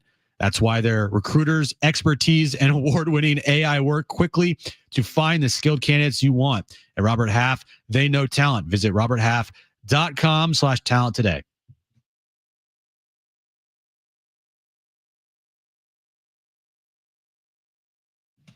All right, Jon and Jim, San Diego Sports 760. Mike Schilt has spoken with the media at this hour. We'll hear some of that pregame with the media coming up. What are you looking at? There's a new El Nino shirt, I think. From of his walk-off last night? Yeah, I would buy that. I'd prefer they just give it to me, but I would maybe buy it. A couple of things. Dude, What? So the Wrigley Wire today posted something about Pete Crow Armstrong, and I'm getting like spam tagged and everything. And all it's because a little of it is on you, because you put he's the best center fielder, and you used a highlight of him making a defensive play. I know. And then when you actually do look at the metrics and what Pete Crow Armstrong has done defensively, he's by far and away better. He's been amazing. Now he's played all year. So again, that wasn't the point you were making. No. You were like, look at his offensive numbers. It's fine. What's going to happen? You're not going to be allowed to go to Chicago? I don't. It doesn't matter. Go. I don't care. They're not going to check your ID, your real ID when you get there and kick you out. I'm a little concerned. I ordered my real ID about 2 weeks ago. Okay. And it said it would take about 46 weeks to get here. Now I leave for Hawaii in 2.5 weeks. Yeah, that's a bad strategy. Now I do have my passport. That's less than 4 to 6. I know. Right. But I have my passport. You're fine with the passport. Okay.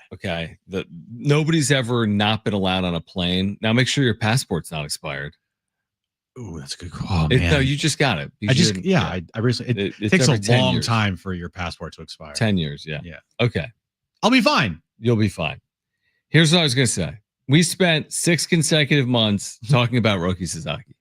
Maybe longer. Okay. We spent 6 months. It got us through the offseason. Every day. Nothing was going on. Nothing. Now he's been placed on the IL. Remember, one of the selling points we were told, and of course it was all a complete lie because he just wanted to play with Shohei Ohtani and Yoshinobu Yamamoto. But what we were told is, I got to be developed fully, and there's no better place to be developed and succeed and hit your career goals than as a starting pitcher for the LA Dodgers. But that's not true because there has been a systematic problem, obviously, with Dodgers starters in terms of injuries after injuries after injuries. Now, have some of those been overcome? Yeah, they just won the World Series. Their arms all fall off. But their arms have been falling off at a very high clip. Now, I don't know if he misses 10 days or 10 months, Roki, but his velocity has been down. His numbers have been bad, and he's been placed on the IL for the first time in his career. So, did the Padres dodge something here and missing out on Roki or not? Dodging that Roki bullet. Just dodging the Roki Sasaki bullet. In the early part of his career, right? He had dodged a big bullet. The early returns are yes. Yes, the early returns are that Nick Pivetta has been infinitely more impactful to the Padres than Roki Sasaki would have been. Long term, that's a big yet to be determined. Mm-hmm. But in the early part, Roki Sasaki has been just I'll say it. He's been a bust. He's been a bust early on. You can't. Here he goes again, just throwing jinxes out. I early on, I'm not saying for his entire career, but early on, dude has been a bust. You, if you're a Dodger fan, thought that he was going to come in there pump in 102 with a devastating splitter. And yes, he would have bad starts and he still has to develop and whatnot, but at least the stuff is there. He's got electric stuff. Dude's throwing 94 tops. Right. What? And now his shoulder hurts? Incoming surgery. Here we come. It's always a possibility. I mean, that's absolutely a possibility. I'm sure it's crossed a lot of minds of Dodger executives and fans that this is going to be really problematic. And it is familiar. Like, they have a rotation on the IL right now with Tyler Glasnow and Blake Snell and Roki Sasaki, and I think Kershaw's coming off. But you get the point. They have a true rotation and a good one, arguably, on the IL. Now, Yoshinobu Yamamoto this year has been fantastic. But last year, he also got injured, and they had to put him under innings limit. Oh, yeah. He barely threw in the regular season. Now, he did well in the postseason. He did really well in the postseason. But he was farther along in his development as a pitcher than Roki Sasaki is. So, yeah, am I worried about Roki Sasaki? Like, yeah, I am. I think that this could be a problem. And if you were to ask me right now, you have to bet that in the next 2 years, he has to get surgery on his arm. I would take that bet. I would too, because there's no other explanation for a dip in velocity other than there's something wrong. Yep. Because when you're known for 100 mile per hour fastball in Japan and you throw a 92 mile per hour fastball in America, there's a reason. There's something wrong. And it has nothing to do with you came from overseas, right? That's not going to lower your velocity. So yeah, I tend to agree with that. There's a part of me that also believes that the Dodgers, because they know where they're ultimately going, which is probably to the top of the NL West, that they plan out the regular season and know when guys are on and off ILs. Like, hey, we're not going to need Clayton until the second half of the year, so just slow play it. And we don't need Blake Snell now. We need him later. Now, it doesn't explain someone's velocity being down or someone's shoulder being sore, but it's like they really do treat the regular season like a true jog as opposed to a sprint, because they fought a bed winning 99 games. So they kind of jog their way through it. And when they need to ramp it up, they'll ramp it up. And part of me kind of thinks that, like we were told last year, like their better chance of winning a World Series is 2025 than 2024. And that might be true if they've got a healthy Snell late and they've got a healthy Sasaki late to pair with Yamamoto and whatever else they have in there. It's like they don't need Roki Sasaki right now. Probably. They're still in first place in the National League with West. his mid-year and him now going on the IL, you know? Look, is Roki Sasaki potentially an all-time bust into the Padres absolutely dodge a massive bullet by not landing Roki Sasaki? Yeah, I could say that. I'll say that right now. Now, there's still a lot of time in his career, but as of right now, not looking good. And it looks like the Padres dodged a bullet. I would say it's probably early for that. And the reason I would say it is just because of his age. Hey, I'm leaving myself an out, okay? You are leaving yourself an out. Let me leave myself an out here that, hey, he could turn into a really good pitcher one day.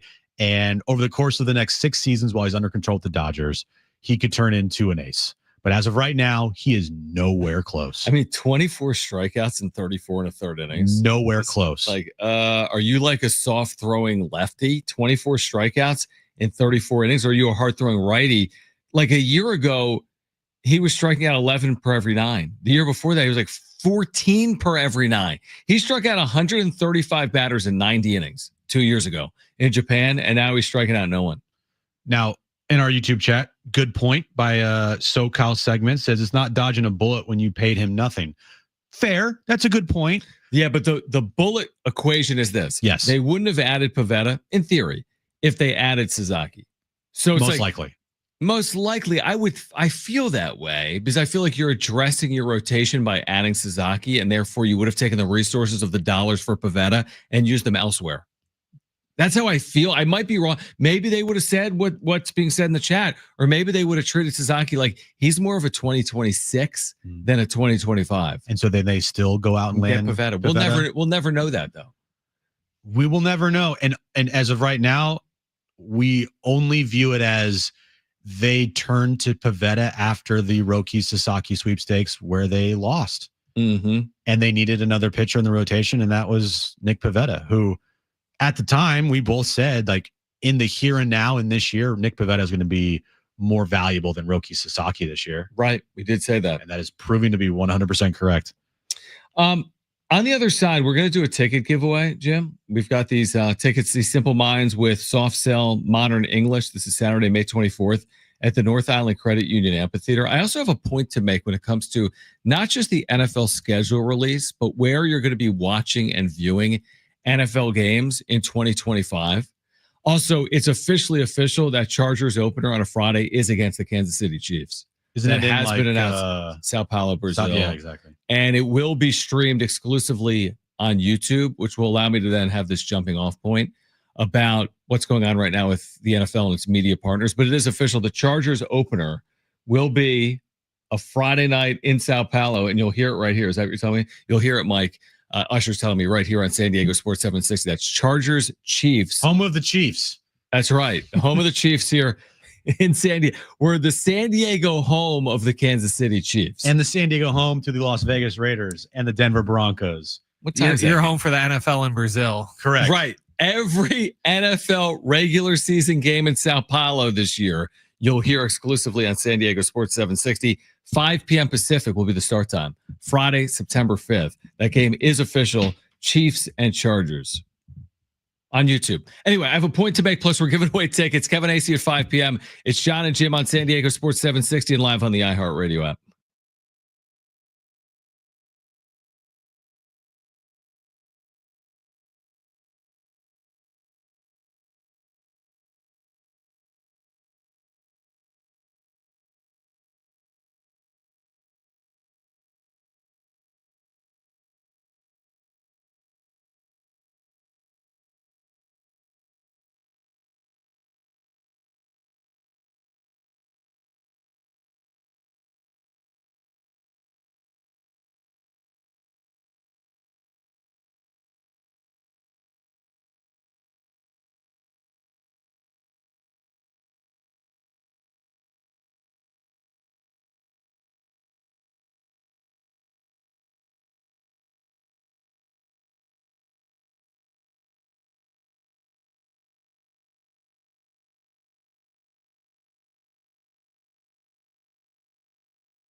All right, Jon and Jim, San Diego Sports 760. We'll hear from Kevin Acee coming up in 15 minutes. We can hear from Mike Schilt momentarily. Can I make a point on the NFL?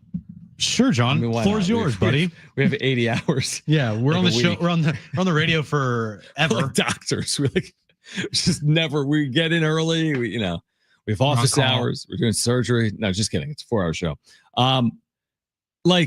Is the NFL going to have a game on every network in the history of mankind at some point? Probably. Because today we get the official Friday YouTube game. We've talked about it, right? Now Chargers, Chiefs. I have no problem with it. I think it's a good idea, right? It's available to everyone, basically worldwide. But then in addition to that, there's the Netflix games, right? That they added a year ago for Christmas. And previously there's been those Yahoo games for London when they play them at like 6:30 in the morning and they're like airing exclusively on Yahoo. Yahoo's a thing. But you remember that, right? When they had games on Yahoo for a year or two? I don't. Brand, am I crazy? They had games on Yahoo? Truly on Yahoo.com is how they broke into like streaming. Oh, okay. My point is this. It's the point you made earlier. They'll never run out of money if they keep creating revenue. Right. So, but I do wonder, is it at the expense of your fans? Because if I'm buying Sunday ticket and you're piecemealing off, Christmas Day Netflix, Thursday night Amazon, Friday night YouTube, Saturday Peacock. How many networks can I buy as a consumer? In addition to NFL Sunday Ticket, I need Netflix for Christmas. In additional to CBS and Fox, I need YouTube. Are they going too far? They will truly have 10 different networks with Fox, CBS, Amazon, Netflix, YouTube, right? It doesn't really end. There's ESPN. No limit for the NFL. And that's because when you look at the numbers, they're always going to be the biggest numbers of anything that anybody does. Yeah. Remember last year, the ESPN Plus game that was like a Chargers game? 1 million people watched. Well, yeah, because no one cares about the Chargers. It's like a random ESPN Plus game. That franchise is irrelevant. But guess what? When you put them on TV with the Chiefs on YouTube, that's going to draw millions. That'll be massive. Imagine, we do YouTube streams every day. Yep. Imagine going to that how many YouTube stream. It's going to say 20 million, dude. It'll say the most in the history of YouTube live streaming, obviously. A YouTube live stream NFL game. Top right, 41 million people Mr. watching. Beast is what can I do here to top this? That's such a good point. What do you think the most streamed YouTube show ever is? We've seen views where people get millions of views, or music videos, or like Charlie Bit My Finger, right? There's things with 1 billion views. But what's the most ever watching at the same time, a live stream in the history of YouTube? Because it will be broken that Friday night by Chargers and Chiefs. It probably won't be close. Well, John, did you look that up in terms of a live stream, the most viewers? Yeah. So it's soccer. Okay, that makes sense. I don't know what this first one is. I don't even know how to say this. Okay. The Chandrayaan 3 mission soft landing. Oh, sure. Do you know what that is? Was it landing on the moon or something? I have no idea what this is. It is. I Googled it. Oh, it is. It's landing on the moon. I just clicked it. Oh, it is. Mission. Yeah. Okay. So this is the most watched thing ever. Most streamed live event on YouTube at 8.9 million people at one time. Guess what? More than 8 million people are going to watch the Chiefs. The next is a World Cup 2022 qualifier between Brazil and Croatia. How many? 6.14 million. That's amazing. On December 9th, 2022. And then another World Cup match, Brazil versus South Korea, 5.2 million. Wow. And then Portugal versus France, a UEFA Euro 2024 match in 2024. It peaked at 4.9 million live viewers at once on YouTube. Yeah, these are all soccer matches, and there's an Apple event in here from 2022 that peaked at 3.69 million. There's the Johnny Depp and Amber Heard trial. Oh, remember that, man? 3.54 million on June 1st, 2022. Watching at the same time, probably for the verdict, right? Yeah. You also have a SpaceX demo at 4 million on May 28th, 2020. What about Jon and Jim after Dodgers Padres game 5? Is that in the top 10? No, not really. How many viewers do we do of that show? About like 40,000. Yeah, close to 40,000. Yeah. Listen to this. So that mission landing on the moon that I said was the most live streamed YouTube thing ever. Yeah. It was streamed 1 year ago. Guess how many views it has on YouTube? Right, because you're saying it was 8 million at the same time, but the actual views are way higher than that. Is that what you're saying? Yes, it peaked real-time views at 8.9 million viewers. Okay, so the all-time views I would say are 100 million. 80 million. Man, we need to do more of that content. We need to do more moon landing content and a little less Padres content, and we're going to be YouTube stars. Now, again, 80 million compared to what Mr. Beast does is nothing. Like I know. Listen to this. Tell me his last few. Didn't he just do a video with like NFL stars or like sports stars, Jim? Seriously, look at his last like 5. Is it something with sports stars? Too late. I clicked on something else. Click on it. All right. His last like 5 videos or something with sports. The last 5 videos. I explored 2,000-year-old ancient temples. Would you risk drowning for $500,000? Watch this video to feed one person in need. And I survived the 5 deadliest places on Earth. Okay, so no. But okay, so tell me how many views those things are getting. His video that he uploaded 4 days ago, I explored 2,000-year-old ancient temples, has 56 million views. Wow. What's his most popular video His ever? most popular video, no surprise, it was a Squid Game video. The title is $456,000 Squid Game in real life. 791 million views. Is that more than our Jon and Jim Daily Show? That's 791 million times more. That's amazing, dude. See, he's got a video with 800 million views. Come on. Some of these videos are crazy. Like last to leave the circle wins $500,000, 512 million views. $1 versus $500,000 plane ticket, 479 million views. He has accumulated over 870 videos on his page. Yeah, how many views? Billions? 82,521,775,256 views. Hear me out. Maybe as opposed to putting the NFL game on YouTube, put it on his YouTube channel. Oh my God. Right? That would be epic. I mean, yeah, that game's going to. But Mr. by the way, Beat- that game is crushing. Now, it might not get 800 million views. No, it won't. But in terms of live stream viewers at the same time, it's crushing 8.9 million. It is crushing that moon landing. Could. No, it will. Okay. Kansas City Chiefs. Now, the Chargers have no fans, to your point. Right. Or not as many. But what if it only draws like 100,000 people? no, it won't, because here's the other thing. YouTube's available worldwide. So you're going to get the U.S. audience, but then you just get the intrigue. Now, is it also available on YouTube TV? I don't know the answer to that. Because if it's available on YouTube TV as well, which I think it is, Should be. then that number on YouTube Goes down. It goes way down. No, that's a good point. But they're the winner because YouTube is YouTube TV. Yeah, Or YouTube TV is YouTube TV is the future. It's not the future. It's the now. But the one thing that I am scared of YouTube TV is how big it's gotten. The price on it was like the big thing that drew everybody to YouTube TV, and now that price is going to be around what it is for cable. I don't mind it because I like the ease of it. And if I was going to pay for it as cable, I don't mind paying for it as YouTube TV. But your point is valid, which is like the whole point of going over to YouTube TV was to save money.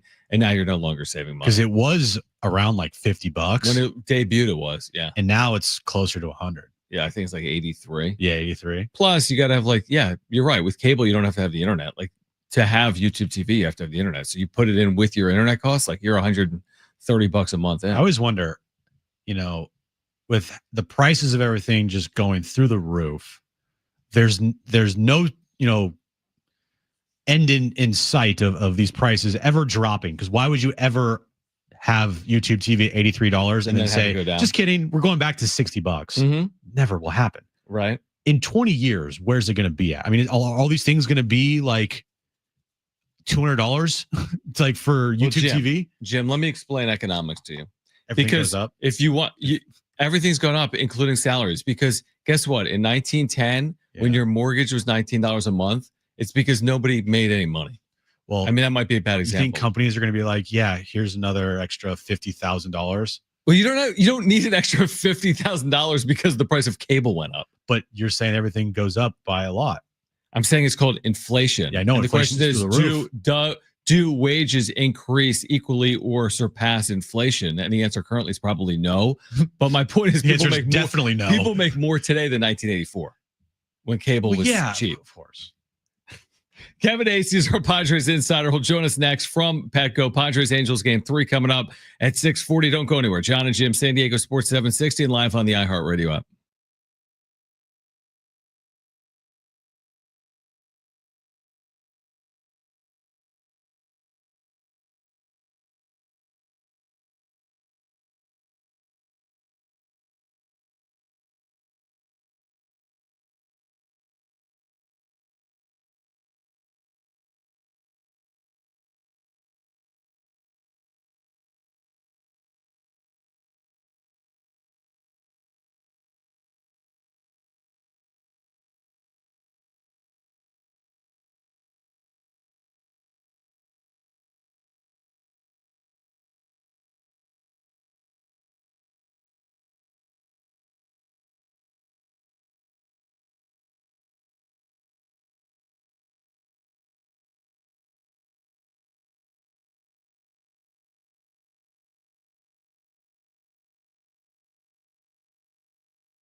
This update's brought to you by Paint Care. Padres Angels, final game of their 3-game series tonight at Petco. 6:40 first pitch. Randy Vasquez on the mound for the Padres. NBA action right now. Game 5 in Boston.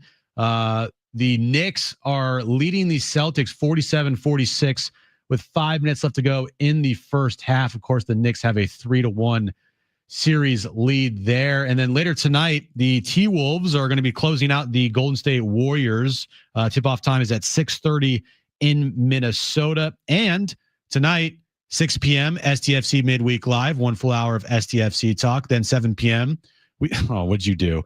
7 p.m. we have SDFC pregame show, and 7:30 match day as SDFC takes on Colorado Rapids. They know that leftover paint in your garage is clutter.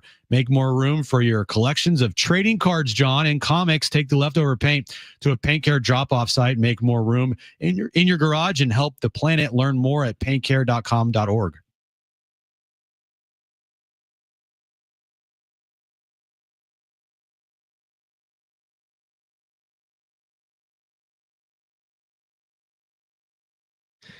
All right, final hour, Jon and Jim, San Diego Sports 760 here until 6 p.m. Always great to connect with our Padres insider, Kevin Acee, back with us right now on Jon and Jim. Padres, of course, walking off last night behind Fernando Tatis Jr. Kevin, can we start here? Because I kind of missed this storyline over the last 48 hours. Was there something that was playing out with Tatis and his mannerisms, or there was all this discussion on social media like Tatis isn't happy? What played out over the last 24 or 48 hours? Because didn't he comment on it a little bit post game last night or not? Well, yeah. Well, that would be something that social media got right. Well, congratulations. Wow. Always like to hear that. Huh. Yeah. I talked to him a little bit before the game yesterday because if you notice that he sort of kind of didn't do a stutter step like on the home run. And look, he didn't do one in Colorado because it made it 19-0 or 20-0 or something. Right.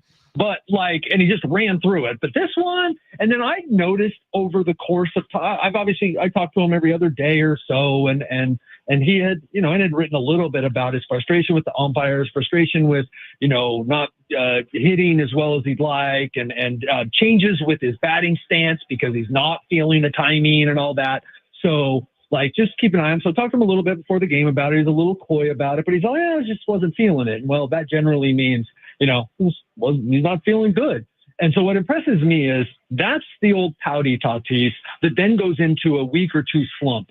And that doesn't happen now. It was I'm like, dude, you're giving off slump vibes, and you're hitting 305 in a 6-game hitting streak, or 308. With a 357 on base percentage in a 6-game hitting streak. That's the level Tatis holds himself to now. The beautiful thing is, so he's feeling this way. He's just really frustrated. He's walking. He's hitting the ball hard.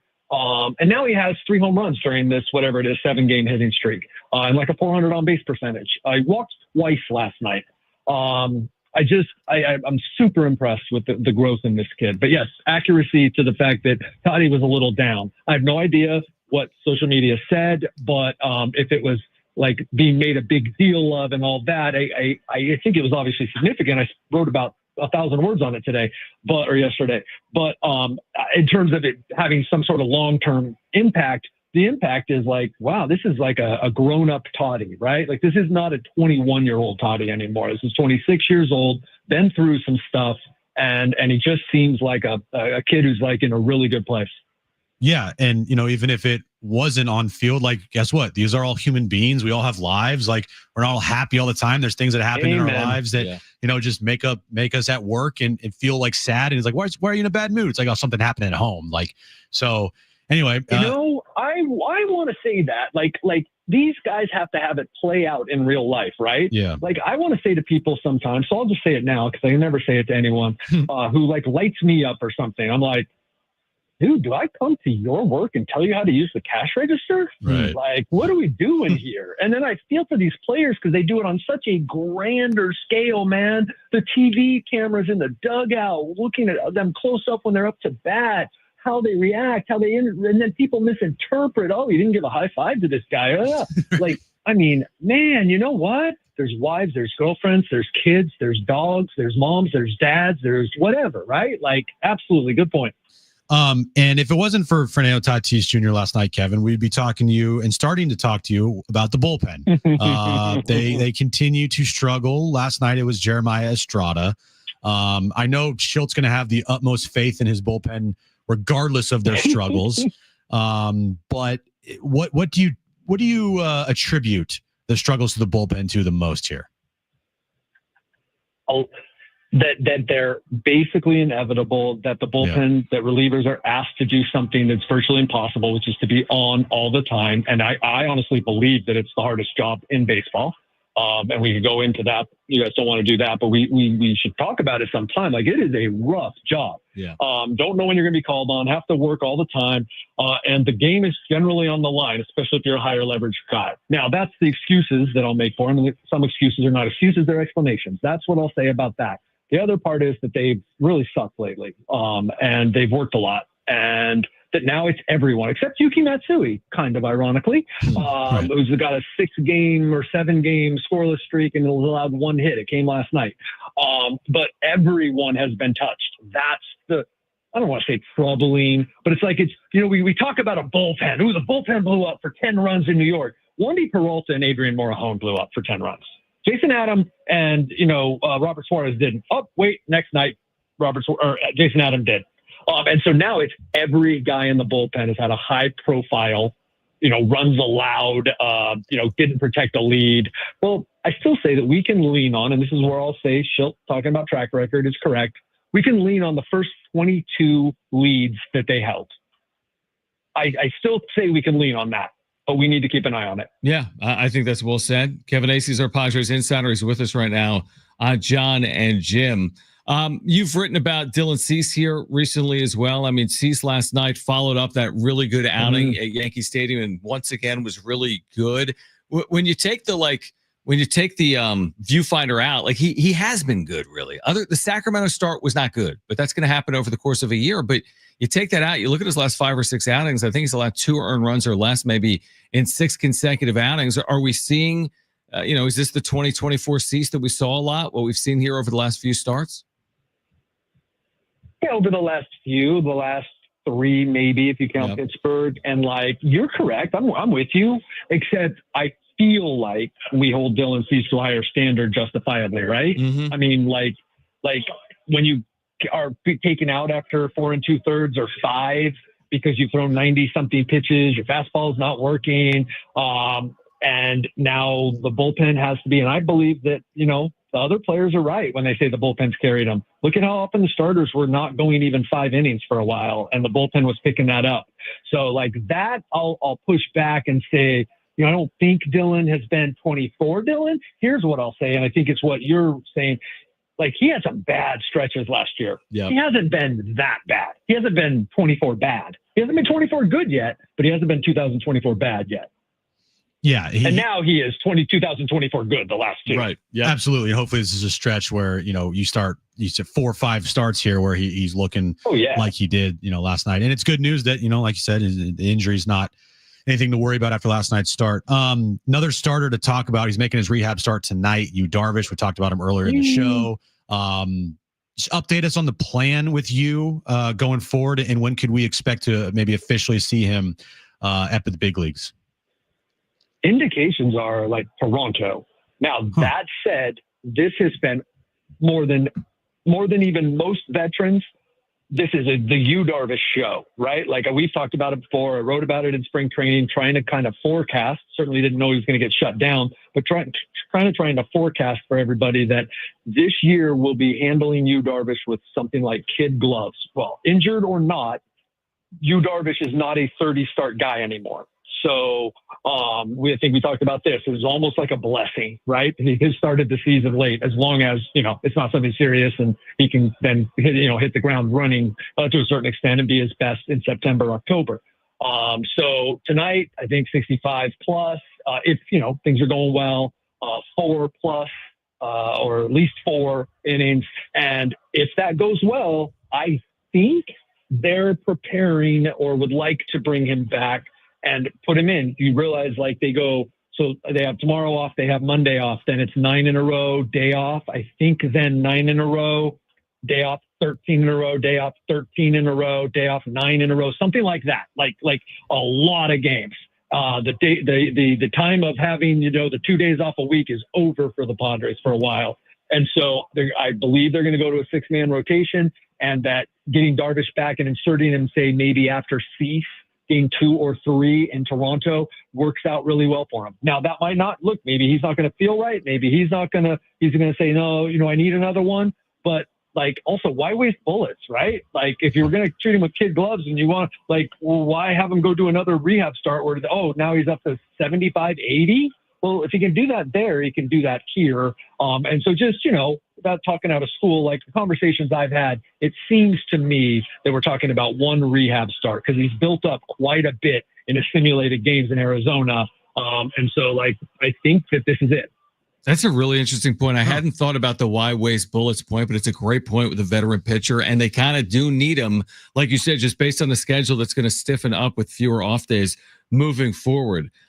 Kevin, you're there each and every game, by and large, right? And you're watching these large crowds each and every night at Petco Park. I mean, what they're doing is so impressive, and it's even better than what they've been doing in recent years, right? You wrote about this. I mean, as good as the attendances have been, they're even better right now in 2025. Like, what could they reach? Could they reach what, 3.4, 3.5 million this year? Well, what's the max? It would seem like it. I think 3.5 is probably a ceiling. I don't recall talking to anyone about that ceiling. I have talked to them about that there is a ceiling, right? They're in San Diego. They can only squeeze. They already expanded Gallagher Square.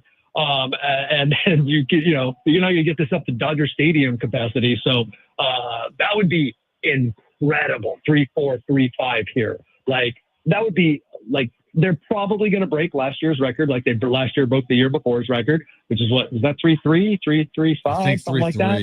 Yeah. So yeah. So yeah, it is impressive, man. It is. And I look forward to the Dodgers coming into town and games. Like, I have loved the atmospheres here in September and October where, like, it just seems like the crowd's really into it and knows baseball and all that. Sometimes this time of year, it's, you're coming out, it's a giveaway, it's whatever. It's still impressive. I don't mean to go off on a tangent here, but I've been so impressed by San Diego's fans late in the season. So I look forward to that. Yeah, they've been incredible. The atmosphere at Petco, you're absolutely right. It's a must-go-to event almost every night down there at Petco Park. Kevin, is time running out for Jason Hayward? I know they're winning, and you can mask some things here, but they've already gotten rid of Yuli Gurriel. They decided that wasn't going to work. Jason Hayward had opportunities last night. He has not looked good at the plate. What's your view on how long Jason Hayward lasts here? I think this is one of those cases where winning really does help because there's not another option that is like obviously nothing's a sure thing, right? But like, there's not another option that is, Oscar Gonzalez has a lot of promise, but Yeah. And then what if Oscar Gonzalez doesn't work out? What do you do then? Though I do think eventually that's where they're going to end up going. So I think you're right. Like there's a clock here. He also, because they're winning and because he does bring a lot on the bench and in the clubhouse, that works together to, I think, buy him some time. But yes, like, he was always on that list at the start of the season, right? With Yuli Gurriel. He had a longer leash, and Gurriel's gone about when we thought maybe that would be where the leash extended to. And I can't tell you that when it is, but Jason Hayward needs to more than earn his keep because the schedule gets harder, the games get bigger, and they cannot run out a guy against right-handers, which is predominantly what you face. They just can't keep running him out. Like, they're not doing it tonight, obviously. Now, I will say this. I haven't reported this. I can't say it with like what the severity was, but there was crap going around the clubhouse, and Jason was one of the guys who kind of had it. So I'm not obviously that wasn't affecting him when he was hitting 150 2 weeks ago. I'm just saying, like, the reason he's not in the lineup tonight, I can't tell you why, but like, maybe it's not because he sucks. Maybe it's just, Lockridge needs some work. Lockridge had been ill and now is feeling better and needs some work. So there's a lot of stuff, like we were talking about at the beginning with Tatis. There's a lot of stuff that sometimes we don't know that is happening. So I don't know that this is sort of like the beginning of the end, but it might be. Yeah, that's really well said. And again, you know it, Kevin, because you travel and you understand what kind of grind it truly is. And yeah, they're getting paid more than you and I are, but that doesn't mean that they're not human beings. And there is a grind than me, associated John, with than me. it. You're right. You're right. You, Jim, right? Come on, Jim, help me out here. We know. It is true. I went to iHeart. I said I need the Toddy deal. They said, well, we can surpass the Toddy deal. Yeah, you only need $340 million. Yeah, it was a very easy negotiation, Kevin. Simple. We said, look, it's either $1 billion or we walk, and they said, we'll give you two. So we're good. Things are good in radio, Kevin. Yeah, very good. Just like they are in newspapers. I got one of those too, but it's a $2 billion year contract too. Yeah, exactly. Oh, wow, nice. Exactly. Lucky you. We're forced to do it. Kevin, thank you. We'll catch up again on Friday. Appreciate it. Right on. Take care. Great stuff. Kevin Acee, our Padres Insider, brought to you by the all-new Jamul Casino Resort, the Players Place. We'll react, plus the entire NFL schedule for the 2025 season. I mean, the whole darn thing. Are we going to read every single game? Has been released. We'll read all 256 games next on Jon and Jim right here on San Diego Sports 760 and live on the iHeartRadio app.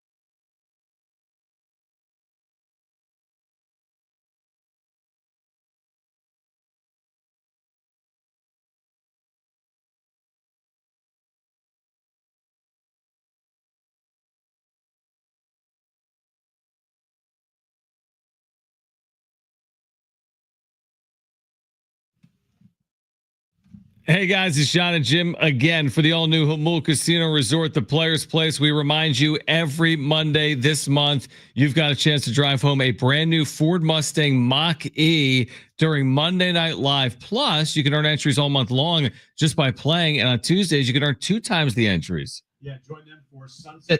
Join them for Sunset Trivia every Tuesday from 8 p.m. to 10 p.m. and compete for prizes at your favorite casino. Plus, enjoy 50% off classic sushi, nigiri, hand rolls, and any of their featured ramen bowls every Tuesday through Thursday, now through May 23rd. Exclusions do apply. This is a great week and weekend to get down there because you can experience all the live sports at Tony Gwynn Sports Pub, whether it's the Padres or NHL and NBA playoffs, plus savory bites at Tony Gwynn Sports Pub, where fandom meets fantastic. It's all at the all-new Jamul Casino Resort, the Players Place.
All right, San Diego FC back tonight against Colorado at Snapdragon Stadium. You can hear the match live tonight starting at 7 after SDFC Midweek Live right here on San Diego Sports 760, your home for SDFC. So all the teams have released their schedule, little videos on social media, right? The Chargers in their Minecraft theme, and the Tampa Bay Buccaneers did an 11-minute schedule release video as if I'm going to watch the Buccaneers for 11 minutes this season. The Cardinals did a rap song. Right, with the different opponents. The Niners did a on the Gold Rush on the Oregon Trail type of video. You know what I would love? Here's where you go when everyone's yinging. You got to yang. This is where you just do the notepad 17 opponents. Like September 5th, Philadelphia, Fox, 5 p.m. Like just on the yellow notepad. Yeah. Just that'd be amazing. Now, here is our schedule. Well, I do feel like old man yelling at clouds when it comes to schedule release videos. Right. I will say there are some that are fantastic. Well, this is the NFL. They spend their whole offseason on this. Of course there are. The one that comes to my mind is, you remember when the Tennessee Titans went to ask random people what the team name is? Yeah, who is this? They're like, the Lightning Bolts? Yeah, it was Chargers. Yeah. Normal football team, and it was the Chargers or it was the Browns. Yeah, it was is that the Bears? And it was the Colts logo or something. Yeah, exactly. that was good. But here's the other thing. A lot of this stuff, it was creative. And now it's how far can you go? And it's the NFL. There's a lot of teams that do a really nice job. But at some point, is it a little bit of overkill? It's a lot overkill. A lot of overkill. I looked up the Niners schedule. Yep. And I looked on their social media account. Mm-hmm. And it's a 6-minute video that they made. Just give me the schedule. And I'm I just want to know the schedule. So I had to go search out just to find the schedule just so I could see what it is. Because I'm not watching this 6-minute video right now. I want to know when's their bye week? What's their schedule look like? And so I do feel like old man yelling at clouds with schedule release videos. But again, this is the social media team's Super Bowl day in the NFL, so I'll let them have it. Yeah, but I kind of like the Super Bowl champion Philadelphia Eagles 19 minutes ago. They released the schedule as a graphic. And I do not see a video. Oh, no, they released a video. Okay. Well, Every 19 minutes does. ago, they must be forced to. I just like the schedule graphic. You can save it to your phone. You can put it as your wallpaper. Yeah, they did a 2025 an Eagles schedule release 16 minutes ago. It's is it only a minute long though? It's a minute 25, and it's literally just a Super Bowl trophy. See, that's a good troll job. Their schedule release is just the trophy. It's the Lombardi. That's a good video. Yeah, I think that's it. That's a really good video. Oh no, sorry. Oh wait, no. Yeah, that's what they did. It. That's well done. They said 2025 an Eagles schedule release. And then they at the very end, it says with appearances. So it's a video. Oh, yeah, with appearances. And it's just the trophy, right? An Eagles entertainment series in association with the Philadelphia Orchestra. The 2025 schedule release starring the 2024 Super Bowl champions, Philadelphia Eagles.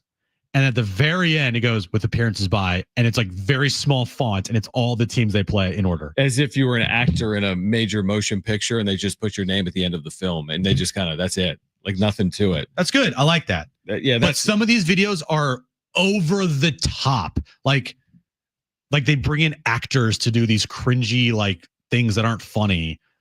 And I'm just can we just get to the freaking schedule? Well, a couple of notes on the schedule. And everyone's going to see different things. I mean, you have a Super Bowl rematch in week 2 between the Eagles and the Chiefs, which I think is pretty compelling.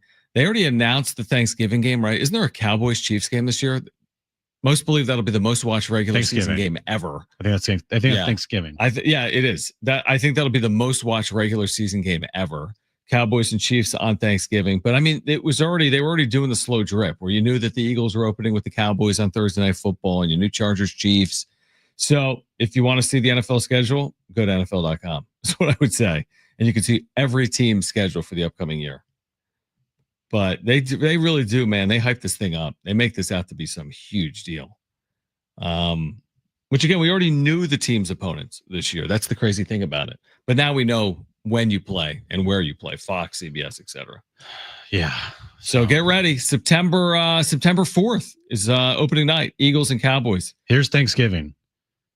Packers, Lions, Chiefs, Cowboys, Bengals, Ravens, the nightcap. I mean, Chiefs Cowboys is unbelievable. That will get 40 million viewers.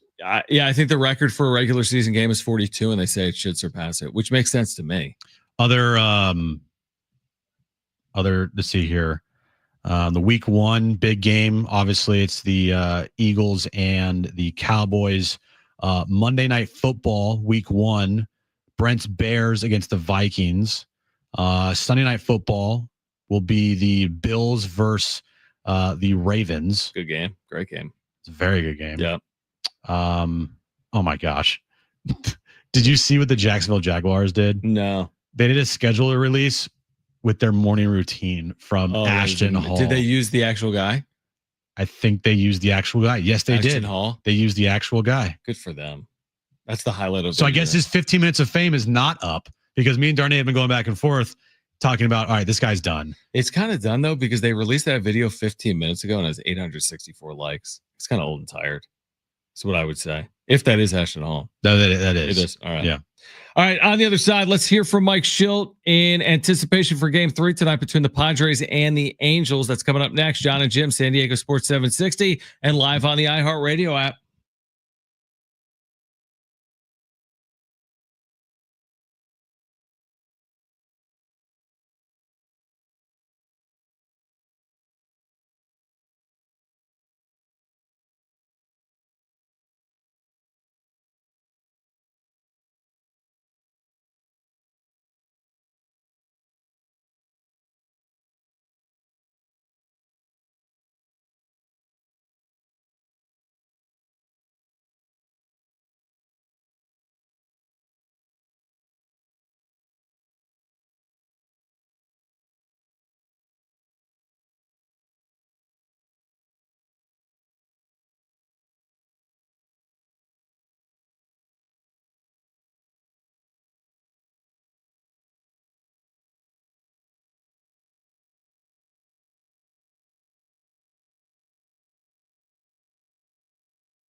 All right, this update is brought to you by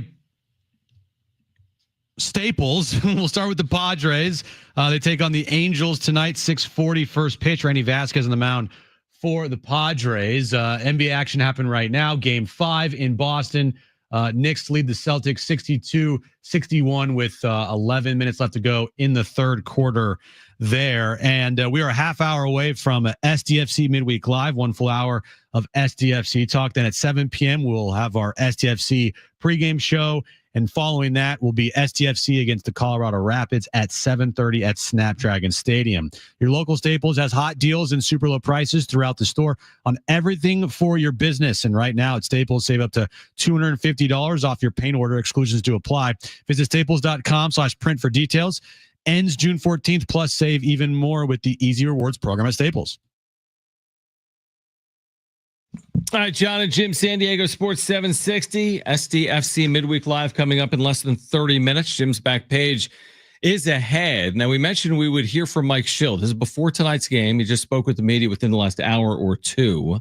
And the conversation starts with the media talking about how aggressive the Padres have been on the base paths. It's something that we've been pretty intentional about. There's a lot of factors in it. It's not something that happens all the time, but when it does happen, need to be in the right position, in the right mindset to be able to take advantage of it. And so, Crony did it last night. It was a big play. Actually led to 2 of our runs last night. The ball first and third, Crony reads it, takes it to his left, makes a throw, gets in center field, score a run. Crony gets a third, Manny's ball, Toddy's ball. All plays that have helped us win games. And you think about how do you win games, you win them in a lot of different ways. And, a mentor of mine, a guy named George Kissel, one of the many that I learned from, more of a second-generation Kissel. But, it's like have all the tools in the toolbox. When the situation calls for it, be ready to pounce. And our guys are ready to pounce. When it comes to aggressive base running, you mentioned mindset. So when a guy's on third, what is the mindset for those guys? Yeah, we're always hunting. We're always looking. We're taking what – we're expecting, we have an awareness of like the counts. And when guys, the guys are following the flight of the ball, the trajectory, and, being on point, being on time to be able to see it, boom, break, go, and then react, and not just go for the sake of going, but going with a real chance to be able to make it, but don't miss your chance. And a cool milestone for Fernando last night, getting his first career walk-off home run. What was it like to watch that unfold? It's pretty cool. It's really there are a lot of reasons, right? I mean, you win the game in dramatic fashion, obviously a walk off, and it was just a really, the Diaz at bat before it was something that a little bit potentially could have gone unnoticed because he went down 0-2 and battled back to get a walk, and now he's at first, and there's a little bit of distraction there, and it's a longer at bat, but seeing Toddy go up there and put a swing on it like he did was really cool. Yu Darvish and making rehab start on passes tonight. Is there a certain number of pitches or innings he's targeted for? Yeah, we're looking at around 465. It's it's kind of what we're looking for, but getting to a game, it's hard to script that. So they may have to add or subtract, probably not add, but that's going in pretty much the parameters in those areas. And is there an idea yet how many rehab starts you guys are looking to have to make before he potentially comes back? I think if we we'll look to see how he goes through this one, how he recovers, and listen, we'll see what he wants to do, how he feels, but I don't think you want to spend a lot of time on rehab. What is it like going through the process with you? Because clearly there's a lot of experience with himself and knows exactly kind of what he needs. And what's that like? Yeah, and I rely on that heavily. We trust our players. The more experience, maybe the more trust. For sure, 38-year-old guy that's won 200-plus games, 3,000-plus punch-outs, knows what he needs. He gets to drive a lot of what we're doing, and so he'll let us know. The stuff will let us know. But Yu's a very honest guy. He'll be really clear about his ability to come back and be ready. Randy Vasquez on the mound today, coming off that really nice start in Colorado at the altitude. What was your takeaway from that last start for Randy? I think Randy's been good. Specific to the last start, controlled counts, been able to get the first hitter out. Sometimes easier said than done, but really good 0-1-1 counts. I thought the ball was going where he wanted it to go. Cutter's been good. Off-speed pitch is good. Him and Maldi have worked really well together, and looking forward to more of the same tonight. On the other side, Kyle Hendricks, on mound for the Angels, obviously a guy that you've seen quite a bit of when he was with the Cubs. What are the challenges that a guy like Hendricks presents?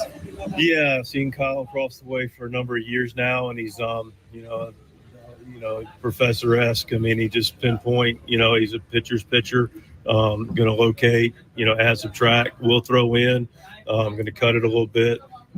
Just slows everything down a little bit. Just knows what he's doing out there, and it's a matter of getting good pitches and not missing our pitch. Mike, obviously you have a long time in the game, coaching up through the minors, and then also a long time in the game as well. How much do you enjoy the chess match of going up against a manager like that, who also has so much experience? Yeah, no, I mean, listen, that's the game's played with the players, head to head. We do our part to put them in the right spot, and there is a chess match to it, and I enjoy that part of it. And always want to, have the right position as much as you can. Specific to Wash, Wash is a guy that I have a lot of admiration for a lot of reasons. He's been in the game a long time, and longevity is something that I respect in this game because it's harder and harder to have longevity in this game. And he's been able to do that, and rightfully so, and he's done it well. I appreciate Wash's enthusiasm, passion for the game. He's a teacher like myself at heart. And ultimately cares about, two things in probably this order. He cares about the players. He's really there to serve his players and has done that for years. And he really, really cares about our game. And he's just a really good baseball guy, and he's just a good dude. I like his energy. I'm looking ahead at Stephen Kolek and what he's kind of done, what he's meant to you guys. It can be hard to, progress a Rule 5 guy and make sure that keep him in the organization first and then develop him when in that first season? How do you think that's gone for him, and what was his how much did he kind of have to navigate that, and what do you think he really did? I mean, all the credit goes to Steven, but I got to tell you, when you look at Rule 5s and then you look at their ability, to your point, to get here, identify it, that's pro scouting. That's AJ and the pro scouting group. And again, I was privileged to see and be a part of those meetings, and it was very thorough. So that's the starting point, right? So you get him. And then now to your next point, how do you keep him? And then now you acclimate him into a team that's competing and did compete, win 93 games and go to the playoffs. And it's not we're not in a position for trying out for, guys at the moment, to try to, see how they come along. So he contributed in the bullpen. That was a spot for him. Acclimated really quickly. Ruben Ben Fritz, our bullpen coach, did a really nice job with him, and got through the season. We were able to now have him in the organization. And start now. Let's see what that looks like. That's the next step. He's got some starting history in the past. Another evaluation organization makes with Steven. It says, hey, we sat him down right before Camp 44. At Camp 44. We sat down before Camp 44 as an organization, decided that would be a good opportunity for him to do it. As we looked through our roster, 40-man, et cetera. Then got with Steven at Camp 44, and then got his head around it, which he was, excited about. Now comes the plan of what's that look like? How do you build him up? What's the pitch use? How to use it? What's the arsenal? And went through spring training and continued to do that. So then he was odd man out on the actual, starting rotation. Goes down, communication with your AAA staff, with Steven. What are you working on? Why are you doing this? How's it working? So you think about all those different layers that, for me, is a really good evaluation of a well-run organization when you have scouting, front office, big league staff, coupled with a player, reliever, starter, player development, come back up, doesn't not only miss a beat, but improves when he goes down to AAA. It really, and I do have experience with this, it really speaks well to all the parts working together that equals a successful, sustainable organization. Okay, we get it. That's it. We're done. There's nobody's ever talked about Stephen Kolek uninterrupted for more time than that. Nobody loves to hear themselves speak more than Mike Schilt There's does. no chance Stephen Kolek in high school had his coach talk for 3 minutes and 41 consecutive seconds. Again, I say this with the utmost respect. Do you? I'm really glad Mike Schultz a good manager. It would not play if they were 9 and 37. Oh my God. Dude. Right? If it was just the Rockies, he's like, man, this team is so good. And these players even better. Mike Schultz a really good manager, but there's zero chance he can manage in New York. There's zero chance he can manage in Philadelphia. Unless he just always won. Like if he just always won, then it'd be great. It'd be fine. But yeah, he's lucky to be here in San Diego. And we're lucky to have him because he's great content. And I'm glad that he's a good manager. I'm glad he's a really good manager. Someone needs to send that to Stephen Kolek and his parents because that was unbelievable. That was truly unbelievable. 5 minutes on Stephen Kolek, dude. So I like Stephen Kolek, but for 5 minutes just uninterrupted, the question was like, what have you seen from Stephen Kolek? And he like start talking about like scouts and like AJ's team. All right. On the other side, we'll get to Jim's back page again coming up at 6 p.m. SDFC midweek live coming up at 7 p.m. We'll get you ready for tonight. SDFC and Colorado from Snapdragon Stadium. This is Jon and Jim.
Final time, Jon and Jim. SDFC tonight, 7:30. Pre-match coverage at 7. SDFC midweek live coming up at 6 p.m. Padres Angels game 3 tonight as well. We'll have a wrap-up show for you. We're back tomorrow at 2 p.m. right here on San Diego Sports 760. The Vetter Cup will be previewed extensively. We've got a full 24 hours to get ready for it because they don't play Thursday. Then they'll open that series on Friday. I can't wait. We need to cover that from every angle. I want to have every part of that series be discussed. Like there will be an even flow of coverage. Yeah, love that. Love that. The coverage will be alive. Will he be at this series, by the way? I mean, I'm sure they're going to have something like that. I doubt it. Think he's going to show up in his Cubs gear? I was going to say, he's a Cubs fan, right? Yes, he's a diehard Cubs fan. I can't wait. I legitimately cannot wait for like 3:45, 4 o'clock on Friday. Yeah. Because that's when we'll get the Schulte sound pregame. He asked about like, hey, what do you think of Eddie Vedder? And he's going to be asked by Mary Lou's cook. So what do you think of the Vetter Cup here, right, Mike Schilt? And he's going to go on a 3-minute answer about how great it is. I love Soundgarden. Dude, that'd be so I want him to just list off like every Pearl Jam song of all time. That'd be so incredible if he's like, listen, when Even Flow came out in 91, you got to think about Black was on that album. Yeah, right. I mean, we're talking about Alive. I mean, think about that album. You think we have a good lineup? Look at that lineup. Huh, how much time we got? That's what he's gonna say, good, man. So good. 10 minutes, dude. So good. So good. All right, let's get to it.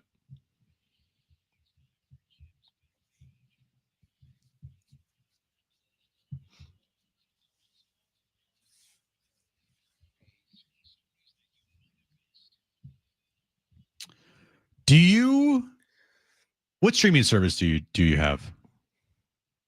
YouTube TV for 10 years, and That's I was probably the reason why you got it. Is that it? Well, no, it's not it. I'm like, do you have Hulu? I'm a human, so everyone has Paramount. something. Yeah, I got Netflix. Okay, Netflix. I got Peacock. Do you have? I have Amazon. Do you have Max? No, it's been rebranded. It's been rebranded for like the 5th time. Back to HBO Max. It was always a bad idea to get rid of the words or the word HBO. They said Max will be renamed HBO Max. The company's executive said in a presentation, the switch represents that what the company argued in a press release is its willingness to keep boldly entertaining its strategy and approach, leaning heavily on consumer data and insights to best position itself for success. No, you're changing it because you're making money. Like, don't give me this BS. What's on HBO Max? I mean, obviously, I get the HBO movies. Yeah, you know, we get the movie catalog. Game of Thrones. Am I getting anything? Am I getting any live content? Have they gotten into the sports? Yeah, you can watch basketball on there. Okay. They have a deal with all the Turner networks. So, like tonight's, Knicks Celtics, you wanted to, you could turn on Max and watch that. They're also streaming NHL playoffs, and they're doing a lot of soccer too. Okay. If you want to watch soccer. They said, we are bringing back HBO, the brand that represents the highest quality in media, to further accelerate that growth in the years ahead. AKA, no one understood what Max was, so no one was getting it. They only knew what HBO was, so they're going back to HBO to try to get more subscribers. Yeah, they should have asked me that. I would have told them it was a dumb idea to drop HBO. Do you know what HBO stands for?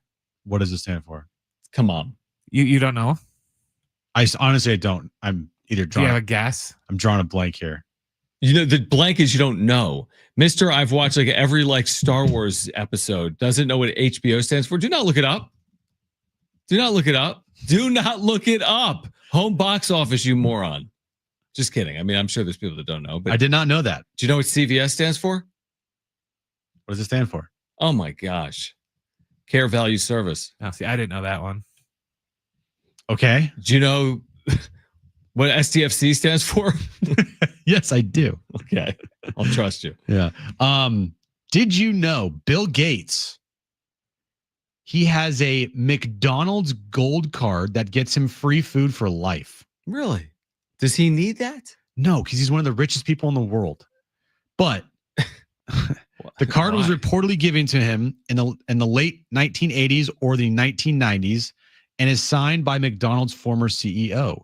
Gates confirmed that he has the card, and in 2025, in a 2025 video with a famous TikToker, though he admitted he rarely uses it. The McGold card, as it's called, is an ultra exclusive item. Other holders include Warren Buffett and Rob Lowe. While most people will never get one, McDonald's has given a few away in past promotions, but Gates didn't win his with a contest. He's just one lucky guy because he is absolutely filthy rich. How much would you pay for that? How much does that go? Forget Bill Gates. I'm not paying for that. But if you had that access, you had unlimited access to McDonald's, what would that be worth? I don't know. You know what I mean? Would you drop $10K on that if you had free McDonald's for life? Yeah, but I wouldn't want to eat McDonald's every day. Right. You don't have to every day. Yeah, but if I spend 10 grand on a McDonald's card for life, the rest of your life, I'm it's a eating lot of McDonald's forever. Yeah, you're right. I have no more money to go buy any other food. True. Honey, we're going to McDonald's tonight again. Why? Because it's free. Exactly. Lots of fast food places do that for celebrities. Because I know Jay Leno has one for Burger King. He has like a Burger King black card, so you can go to any Burger King in the country and just get free Burger King. I want to say George Clooney has one too for some place. Maybe that was Burger King too, but maybe. Yeah. That's sweet. Can I get one for the vending machine? Can I get the gold card for that thing in the kitchen? I would love that. Man, give me a gold card. I would love that. Finally, John, you're in the cards now, so I can put I love the cards. Put more of these on the back page. Please. Cooper Flagg. Yeah, how much? 2024 Topps Chrome McDonald All-American Gem Mint 10 Auto 10 PSA certified signed card. Yeah, I picked that up earlier. So tell me, what is that worth? Because I did just pick that one up. Right now, that card beats out 39 members of the NBA's 75th anniversary team. So including players like Larry Bird, Charles Barkley, and Patrick Ewing. What's it worth then? Or what's the bidding at? It is right now. It sold last month at an auction. Guess. I want you to guess. I mean, I'm just looking at cards right now for it. I mean, the way you say it, it's going to be like $12,000. 84,000. Wow. Sorry, $85,400. Wow. Marking its fifth sale. So it's been sold 5 times of at least $20,000. And it's nowhere near the Luka Doncic record of 4.6 million. 4.6. Wow. Yeah. But the April sale has already surpassed Mavs all-time great Dirk Nowitzki's top sale of $79,200. Do I need to get in on the Cooper Flagg action? Here's probably. Yeah. Here's comparison to some other McDonald's All-Americans. Donovan Mitchell, $72,000. Jaylen Brown, $60,000. Darius Garland, $43,000. Karl Anthony Towns, $40,000. Evan Mobley, $19,000. Pascal Siakam, $5,000. So yeah. So if you have a chance to get that, it's going to be worth a lot of money.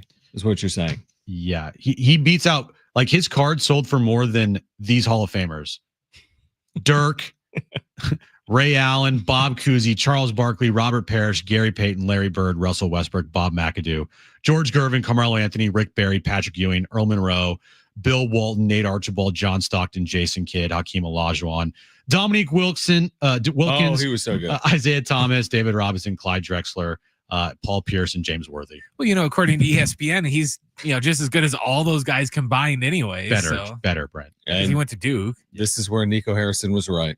Look at his card. Yep. All right, STFC Midweek Live on deck. If you missed anything, I'm looking up Cooper Flagg cards right now. You're a sicko, and you're sick. Know where to find us if you want to find us. For Brent and Jim, I'm John. STFC Midweek Live comes up next right here on San Diego Sports 760. Okay.